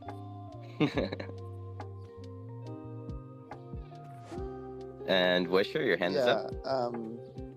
I was just curious. I mean, you mentioned, you know, Esteban and several of these district leads. Do we have like a running org chart or something of like the who's who of this? You know, because some of these folks, I mean, I definitely have met and known a few of them, but I just didn't know if we have any sort of information of who these people are, the district leads. No, we don't. And anybody correct me if I'm wrong, but there is no current centralized area to get this information. And I believe there kind of intentionally trying to make it that way. You have some districts that have completely deleted their Discords or Twitters. Like I believe the Decentraland Discord used to have a different channel for every district, but those are gone now. You can't really find LLC documents for these districts that were formed. Multiple districts are run by the same district leader, but none of that is published officially, and it's all just very gray. And when asked about it, nobody says anything, which is very weird in a completely transparent space. And Jester, yeah. So recently, like yesterday, even yesterday, I've talked to the leader of District X. He also stated that he has his appendix removed, his surgery. But aside from that, like at this moment, he is like really unbalanced because of his personal life as well. But I've talked to him and I proposed to build like a red light district for him. So I like to tell you about a little thing that he's going to do is we're trying to build the red light district for him, which I proposed to him. So he's still willing to build on his project. He's not trying to entirely sell anything or entirely get benefits of it. He's still trying to build for Decentraland, and I think like a lot of misconceptions came from the time where he got just everybody just fired on him, and he was I think he answered really unthoughtful of the things that would use against him. So I think if we look like back to it, he is still going to work on his project. He's not stealing any money or whatever people accuse him of. He's a really decent guy, and I've spoken to him, and I think that we need to see if a district isn't doing something, that we should do our own personal research on them and then ask the leaders what they're going to do. I think that's really like wise to do before we come to any conclusion. Damn, dude, the appendix removal didn't stop him from saying "sue me" to Morph? Holy shit. Go ahead, Curation. I was just going to say, like, my buddy had his appendix removed the other day. It actually burst on him. He was in the hospital for 4 days, and then the next Monday, he was back at work. These people have had 5 years to execute their roadmap, and they have not. At the bare minimum, this shows that district leaders should at least be replaceable, which they currently aren't. And district leaders also have the ability to sell all of the land. I'm saying, like, just bare minimum, district leaders should be replaceable. And I think, like, for me, I'm on a $60,000 grant. I'm in the last month. If I don't execute on my milestones, I don't get that grant money. I no longer get to fund my team. Like, why aren't district leaders who have literally thousands of parcels, millions of dollars, and have been working on this for years, why are they not held to the same criteria? I think I'm on you with that one, because they're totally like it's not their assets aren't centralized, and we are in a decentralized community. So I'm totally on you with that one. But at this point, if we ask the DAO, there's nothing they can do because it's already on their how you say it, on their wallet. Which, no, that's not true, actually... because legal action can be taken, because again, you have, like, it is a legitimate thing that people such as Sam Bankman-Fried are currently facing with fraud, misleading investors, misusing funds. So all of these districts that were set up as LLCs and are now official companies have millions of dollars of assets, all of these contributors and stakeholders, but have not executed on a single thing. Tell me in what world that doesn't equate to fraud and misleading investors. So then again, we have like something like, who is going to sue them? Oh wait, I see Exists want to speak. I'm sorry. Oh, that's all right. You were kind of probably going to touch on some of the things I have. If it does come down to legality, my curiosity is as to what legal system is going to handle this. Decentraland's not in any one jurisdiction, technically. Yeah, and Kanessa, I see your hand up. I'll just respond really quickly. One, I will say I do not want this to escalate to legal action. However, I am saying that district leaders, as leaders, are in control of that land, and we currently have zero technical or financial barriers for districts to implement a VP and operator right distribution system and allow people to initial contributors to revoke that. There's literally, like, between the foundation and the DAO, we've got millions of dollars. We have all of the technical people. It just comes down to a willingness of these leaders. They are not willing. We need to apply pressure, and hopefully this never goes to a legal standpoint, because that's just in the worst interest for everybody. Everybody is now losing funds. DCL is in the media. It's negative. The district leaders are looking bad. Everybody gets called out. There's like, that is the worst case scenario. All the district leaders have to do is be actual leaders. Kanessa? Thank you. So I'll just read the statement that was given by the foundation.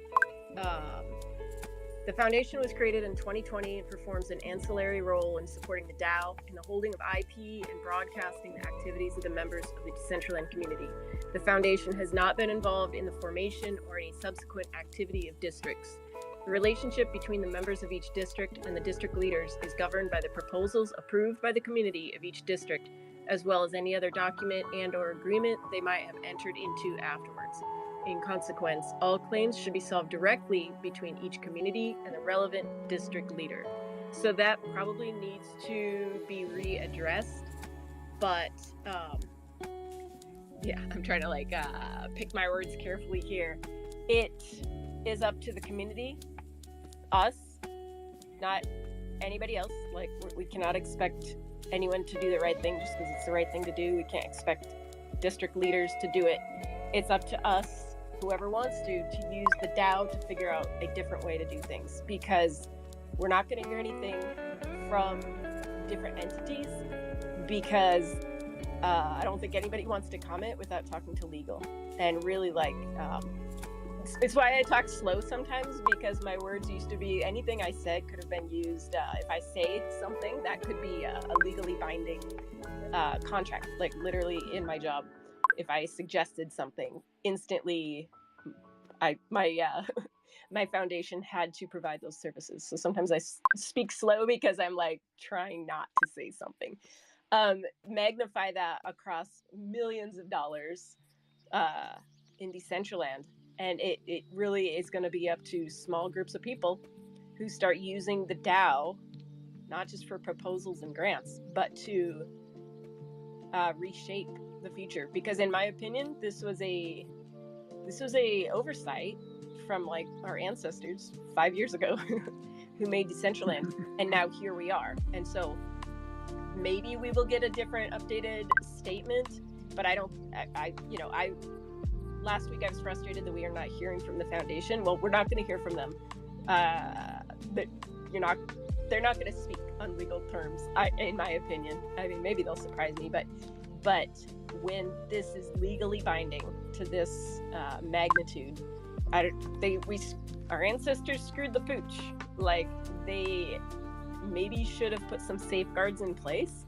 And this is the problem when you're the first metaverse, the first decentralized metaverse, and you hand over the keys to the car, and you don't know, you didn't check and see if anybody passed their driver's test. Here we go.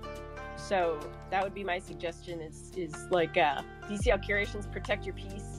I see you out there fighting the good fight, but make sure that you're not, like, I've seen it burn good people out. Like, I don't know, somebody that was in the crowd this morning, I haven't seen them for a while. Like, make sure that this stuff doesn't burn you out.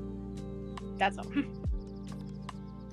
I would say, well, on that last comment, I mean, like, it's been like a week and I've already had like extreme negative repercussions, right? So it's like, like the thing for me is like, it's not going to burn me out it's going to burn out my confidence in this platform and the way that it's run and the way that it will run in the future. Something needs to happen now so that things can be right, things can be sustainable, and things can be aligned with the initial intentions and roadmaps. I mean, maybe I'll switch platforms. Maybe I'll go to spatial. I don't know, right? But this right now, I don't like. So maybe I'll burn myself out in Decentraland if it just keeps, being hidden in what is supposed to be the most transparent space currently available. And if there are no bad actors, there's no reason not to be transparent. I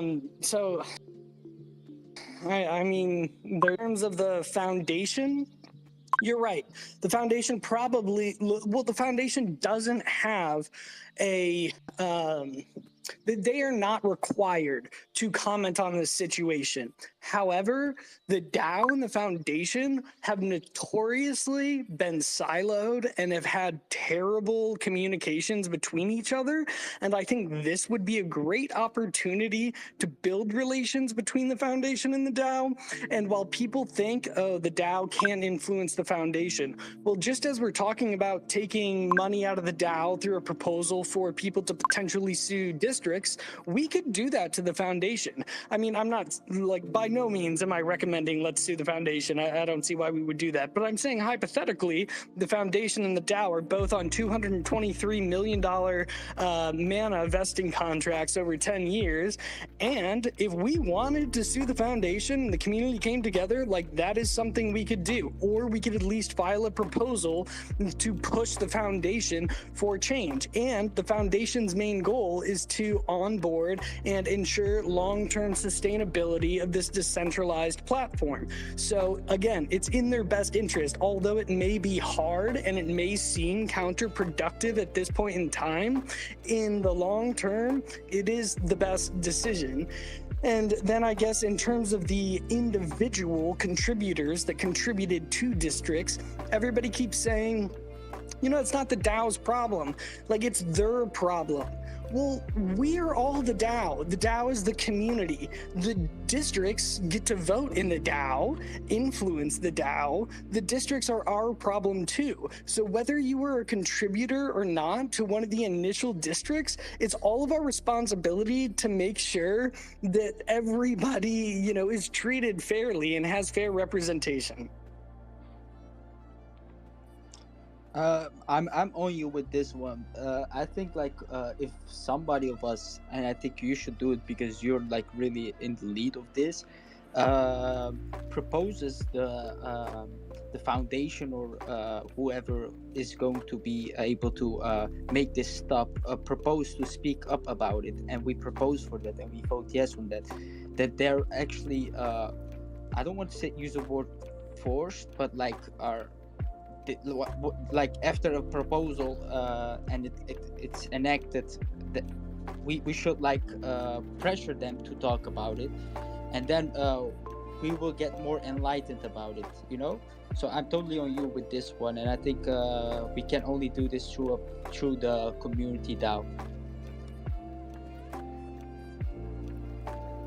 Thank you, guys. Go ahead. No, I was just gonna say thanks. Thank you, guys. I mean, this is definitely one of those conversations that aren't easy to have, but are definitely very, very needed. So I really appreciate that you took the time to kind of speak about it and keep up the good fight. As Kanessa said, do not burn yourself out. It's very easy to, and sometimes when you need to take a step back, what I personally find that that kind of puts me at ease is getting back to the just focusing on the building, because when it comes down to it, this is a platform, and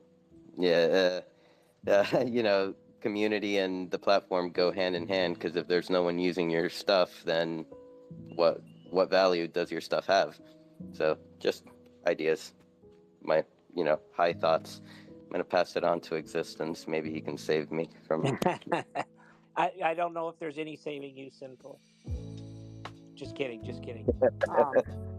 I was gonna say, I agree with you on all that, DCL. That basically comes down to the DAO, and we have to force the change. A concern I have though with that too, and something to think about, is in particular one of those can outvote over 150 other people with their VP. So even if we do put it to a vote to try to force this change, all they need is probably 2 of them to outvote the entire rest of Decentraland. 100%. And that's why I'm saying, honestly, at this point in time, in this decentralized space, the thing that we can use to our advantage the most is public influence. In the past, and we've seen it time and time again, if somebody or some group does something wrong, they basically get, blackballed from the community. People don't want to work with them. People don't want to listen to them. So there is definitely, public pressure that can be applied in these situations, which I think is what, is currently happening. Now, if the leaders, quote unquote, still don't want to change, still don't want to do anything better, even though everybody is pushing for it, that's when it would go legal. And that's what we're trying to avoid, right? I would like to resolve this ideally within the community without going legal. But like you said, if we all voted for them to do X, Y, and Z and they don't do it, then what do we do? Then you vote to retain a legal firm and to start filing lawsuits, and you really apply the pressure. And in that situation, what happens? You start draining the DAO of funds, you start misdirecting, attention and action to wrong areas, you drain funds of the district leaders, you decrease the value of mana, you decrease the value of land, and then ultimately the DAO would probably win unless we're battling a district leader with hundreds of millions of dollars, like that whale that just shifted their money, and is truly willing to fight to the end for this. But a fight to the end for this would probably take land values to places that wouldn't even make it worth it. So that's all a very bad situation. We're currently in a situation where we could resolve this with public pressure and influence, in my opinion, but it may escalate. Like that whale that just shifted their just imagine if I know Coindesk, they read our DAO, they see proposals, maybe the spicy ones, and they reach out to people in our community. So I mean, I would be surprised if they're listening to spaces, watching and reading, and I know they just love bad press. So that's can you imagine if a DAO Coindesk was created, if it had community support from the people that are building here, but one or two big whales comes and votes it out. So I mean, eventually the voting disparity, that's just watching ongoing conversation. I don't think we're ever going to stop talking about that. So completely flip the system on its head. But yeah, there are a lot of ways to affect change. It's just is this the hill that you're willing to plant your spear on and die on your spear? Is this the fight that you're going down this? That's my only question, because sometimes it feels like it's a worthy fight, and I don't know, sometimes it's real frustrating to see the people that I want founders to be Ogden, from Ready Player One. I want them to be that idealistic, perfect creator who made this utopia and altruistically left it in the right hands. But sometimes we're humans, and so I don't know. I guess we have to. Sometimes it's real. Maybe the shade is people getting pulled off of our eyes, and we just have to kind of realize, do you want to spend your time fighting on this, or do you want to build, or I don't know. I think that hyper fight, I want that fight. They're just they're going to be competitors.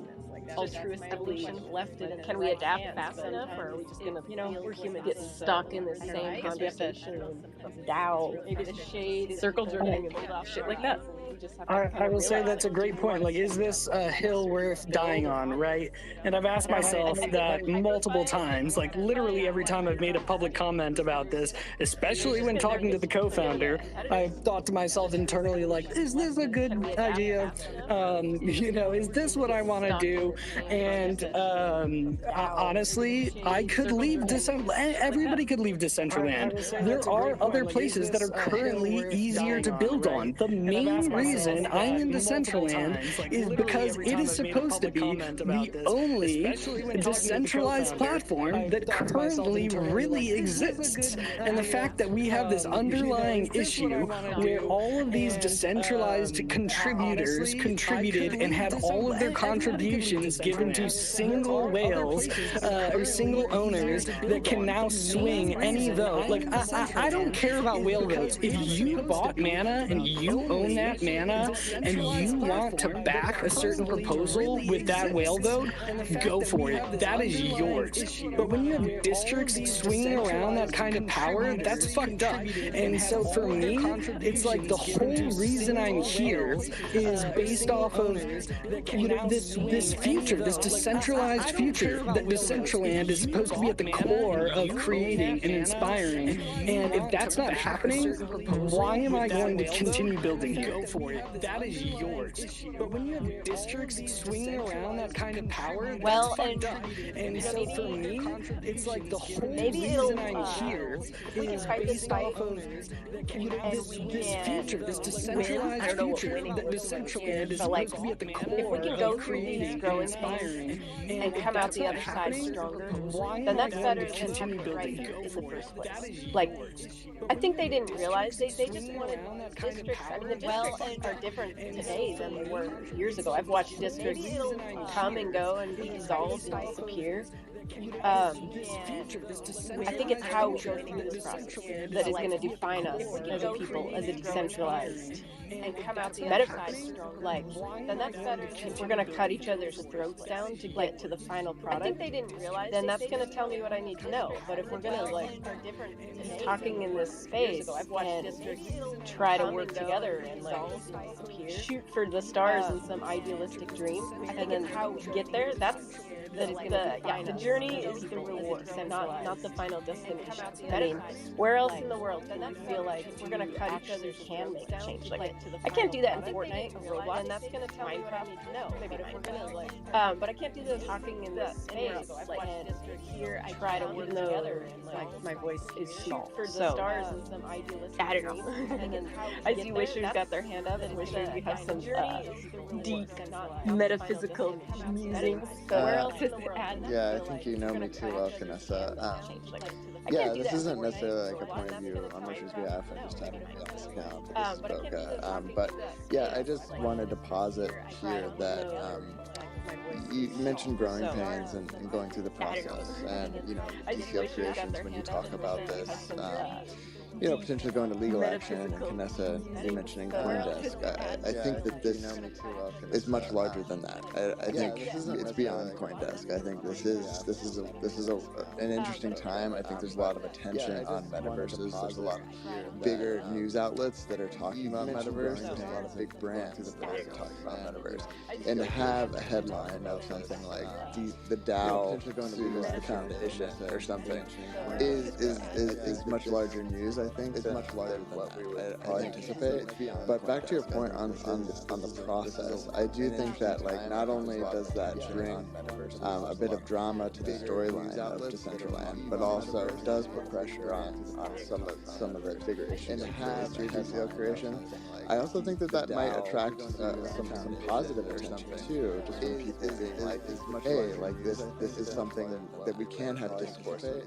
But back to your point on the process, I do think that whether or not the actual legal accusations and stuff actually go down or settlements happen or whatever, I'm not a legal expert here, or it just doesn't happen at all. I think that just posing the question of like, yeah, where's the lines drawn from an individual contributor here in the space versus something more centralized VP is always just, it's going to be a discussion point, I think, for any decentralized view that we build moving forward. And so I do think it's an interesting topic, and I'm kind of interested to see, how it continues to develop. And, I think the one thing I will comment on is DCL Creations. I think just deciding to just up and leave without kind of, bringing it to task, I guess, is not doing a service to what we've all built here from a community standpoint. And just saying, like, yeah, I think it's going to go to some other metaverse. I think, yes, does show the numbers, but I think that, like, it's that messy middle that makes us all stronger, that does bond us together, is that bear market that brings us all together and builds us up as a strong community. And I think if you have receipts of some of the stuff that you've kind of talked about, like from some of the high ups or whatever that have been telling you is going to go to some other metaverse, I think it's worth keeping those, regardless of how this goes. It's that messy middle. I think that it is something that I would hope our leaders would listen and hear us out. And I think that that's the type of respect we need in a metaverse platform, and that's something we haven't had in Web2 before, right?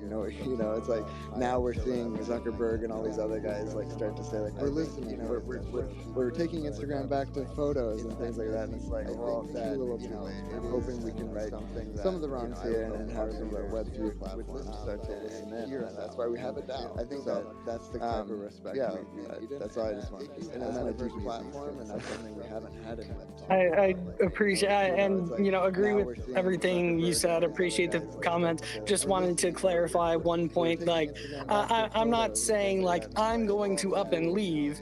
I'm saying that the main attraction of Decentraland is supposed to be the fact that we're the most decentralized platform. And, when the entire community wants change and the district leaders that control 30% of it don't want to do it, you're taking away basically the core value that DCL has to offer. I could go to multiple platforms that allow more users, that allow more tries, that have better graphics, that have a larger user base. But I'm here for this, this is why Decentraland is popular for us. This is why Decentraland is where we commit our time and quit our jobs to pursue full time, right? And it's like, if we can't make this true, then what's the point? But so I just wanted to clarify that, like, from my personal perspective. Yeah, Wisher, thanks for the response. I agree with what you have to say. Decentraland is where we commit our time and quit our jobs to pursue full time, right? And it's like, if we can't And this awkward silence was brought to you by my sponsor and very good friend, Dr. Drip. So I just wanted to clarify that, like, from my personal Brendan 10 Wisher Vodka. Thanks for the response. Everyone make sure to like and retweet the room. This has been a very, very interesting conversation this entire time. You never know, like, through this conversation, there might be something to come from it, and we can all move forward, continue building. Yeah, and I think that, like, everyone make sure to like and retweet the room. Always recorded now. So, like, I mean, we should assume that a foundation will very interesting conversation this entire time. I think that, like, you never know, hopefully, like, this conversation, there might be something to come from it, and get to a better place as a community. And, it sounds like something we can all move forward, continue building. I've kind of been made aware of. And I think that, like, everyone make sure to like and retweet the room. Going around, so hopefully, we can write some of the wrongs to the ancestors as foundation. Very interesting conversation.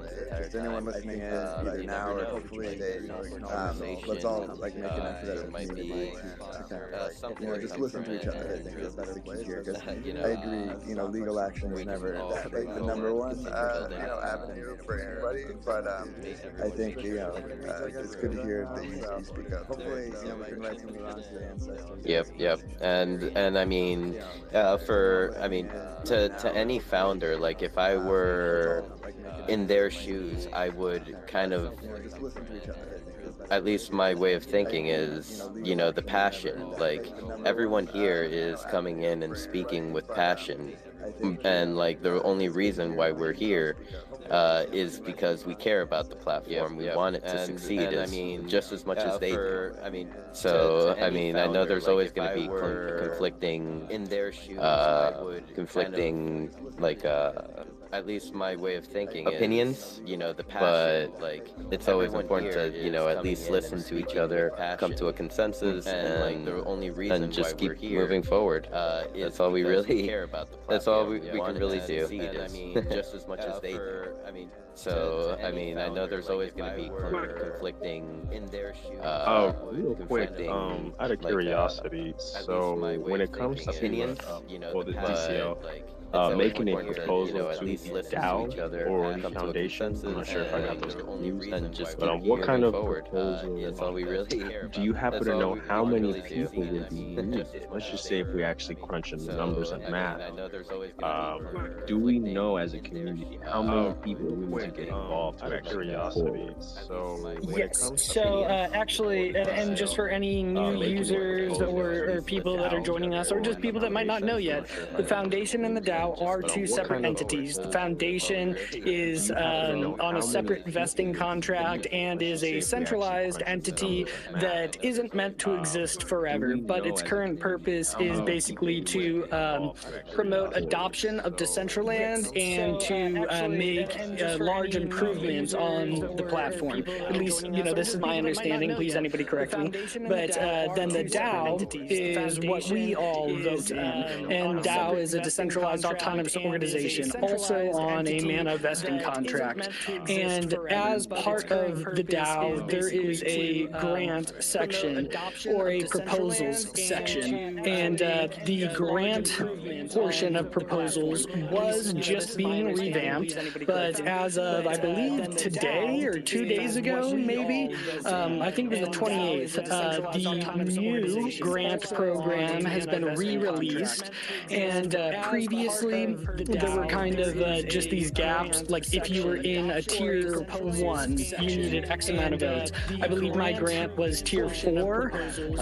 We requested $59,600, and that required, I think, 2 million votes. Maybe it was 4 million, but now they have changed that. I don't know if the newest feature is deployed, but actually earlier today on the Decentraland Town Hall, they were demoing the new functions for applying for a grant. So you can actually now decide what your term length is. Is it going to be 1 month, 2 months, 6 months? And you can also put in the actual value you want. And then based off of the value you request versus, tier, it will scale the amount of VP that is required for that to pass. And if you are interested in getting involved in the DAO, when you go to Decentraland.org, at the top there is a DAO section, and that's where you can view everything that's currently available, ones that are active, and make a proposal of your own. Okay, cool. And whenever you mean like creating a proposal, is it just a matter of saying like, hey, I propose this, how would I say it? I mean, a proposal is a proposal. I guess you're just telling the DAO what to do, I guess. Make a proposal of your own. Yeah, so it really depends on what you're asking for, right? If you're asking for $50,000 to make one 3-minute video, you can ask that, but it might not be passed. So it comes down to what are you asking for? What are you going to deliver? How is this project going to benefit over like the overall DCL community?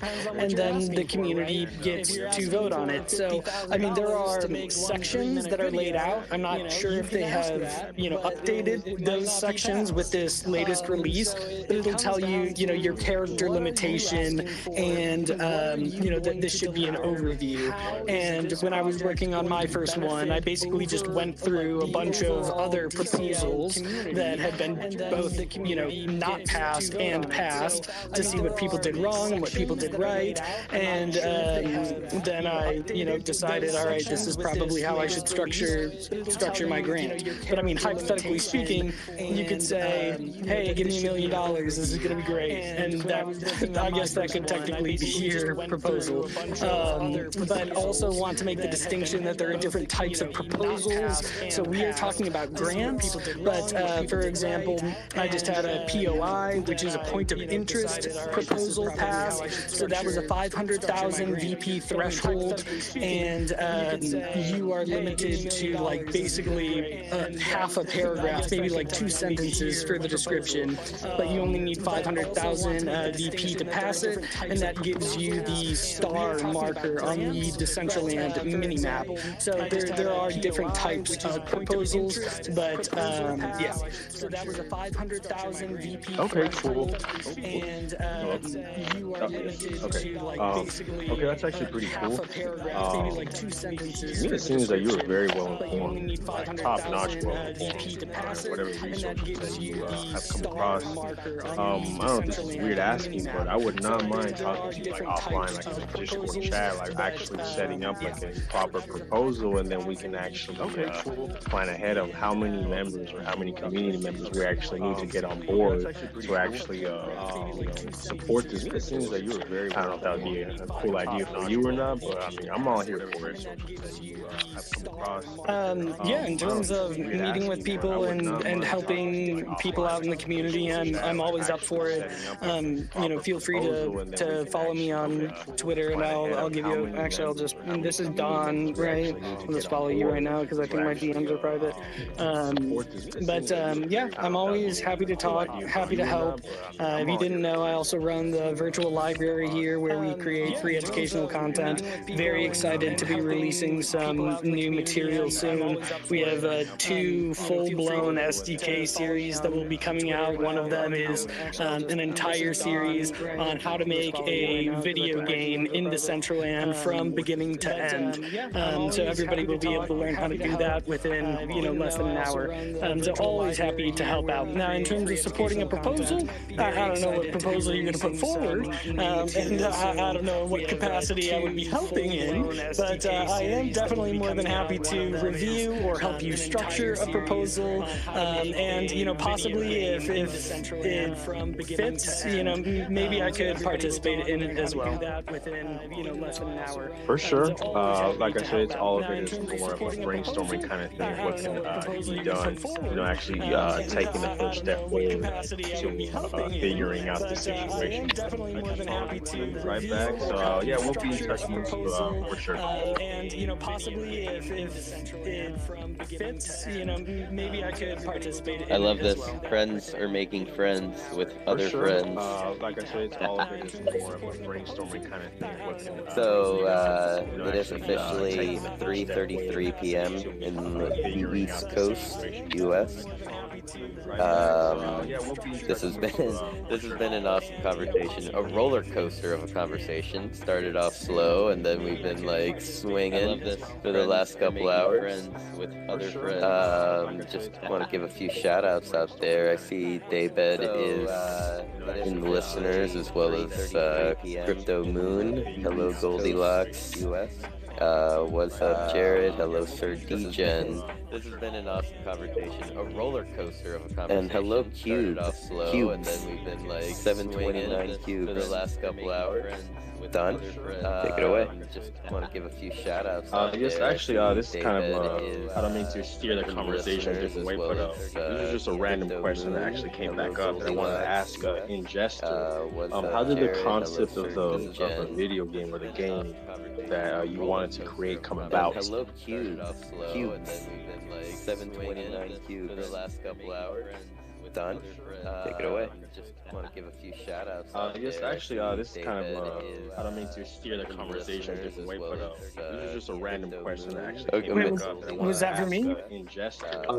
How did the concept, it's because it was a random question that came back in my head that I forgot. I wanted to ask him how did his game ended up coming into fruition. Done. Take it away. Thank you for asking. Yes, actually, So this is first kind of of all, I had running into one spirit grant conversation, going on but for it's my just a random question that personalized came up content, that I Was wanted to that for ask me? and Jester. so this is where I started to create It's this because it was a game random question that as a came meme back in my head that I for forgot. I wanted to Decentraland. ask him But how did what happened his was game it's ended up actually coming into hard fruition. to tell for by me. What happened was thank you for asking. When I did this grant, people totally misunderstood what I was trying to imply. So my grant wasn't that Was that for me? accurate for them to read, you know. So when I was trying to develop this game and I funded it with the current grant, like at that time, which was $10,000 in like estimated. People thought like I was funding another project with Decentraland's money, so they revoked that grant, and I had already started with the project. You know, so after the revocation, a lot of controversy went on happening, and I decided to remain a little bit silent about it, you know, and took it to the DMs with Zeno, who suggested the revocation about my grant, and he told me, okay, just focus on your game right now and shoot for another grant, and let's say try like every 2 months and see if the community forgets about it and doesn't like hate on your proposals. And so that's how we actually worked on the project. We started it, and without the current grant and the $10,000, which I was initially going to use for the mini game, but we like after discussing for the game, we decided to make it much bigger and much better, and from a mini game it went quickly to a bigger game. So that's how it actually happened. And then I had to fund this project myself, which was actually really hard and really challenging for me, because I had to finally get my business ready. I had to talk to a lot of people about this and trying to build my game, and then fund it from my own pocket. We like Didi and I were discussing a lot. She was, "Are you sure about this? Are you really willing to do this? Are you really willing to fund it from your own pocket? Because you know, we have some situations going on as well in real life." And I was like, "Yes, I'm doing this. I'm hiring a developer, and I had to pay him like weekly from that time, weekly 250, which I continued doing until today." And yeah, so today is the day that the grant proposals are open again, and we're like, as of this moment, I'm writing all the business expenses, everything, the grant proposal, and we are trying to shoot for this grant. And we right now have a game, so you're able to play the game. You're able to play the beta and the demo of the game. So I think like this one is going to pass. I'm really positive about it. I worked hard for it, and like really thank you for the question, because I think like I nobody asked me that, and I just can give a piece of my mind. I'm really thankful for that. Thank you very much. So you're able to play the game. You're Existence. able to play the beta I and just demo wanted of the to game. comment to So I think Ingester. like this one is going to pass. I'm really positive I'd be about more it. I than worked willing hard to, for and it. I highly Oh, recommend. you can go ahead. Sorry. Like really thank you for the question, because I think like nobody asked me that, and I just can give a To piece of my mind. I'm really thankful write for out that. your Thank you very proposal much. and get some feedback from the community. Existence. They might have some offer some insight on changes that could be helpful. I really feel that if Oh, you can go people ahead. Sorry. get some good comments and feedback from the community before really putting a proposal out there to be voted on, if it's done right, there's no reason when the time comes that it shouldn't pass. Existence. They might have some offer some insight on changes that Well, thank you for your could be advice. helpful. I also really did like feel a that if Oh, you can pre-proposal go thing, ahead. telling Sorry. people get that some I good am going to do this comments and feedback grant from the proposal community on before this really day. putting a proposal So out there to be voted I on, had some comments, and if it's one of done the comments right, were there's no reason exactly when what I the was time telling you comes guys, that that it my shouldn't pass. previous grant was revoked, and why should they trust me?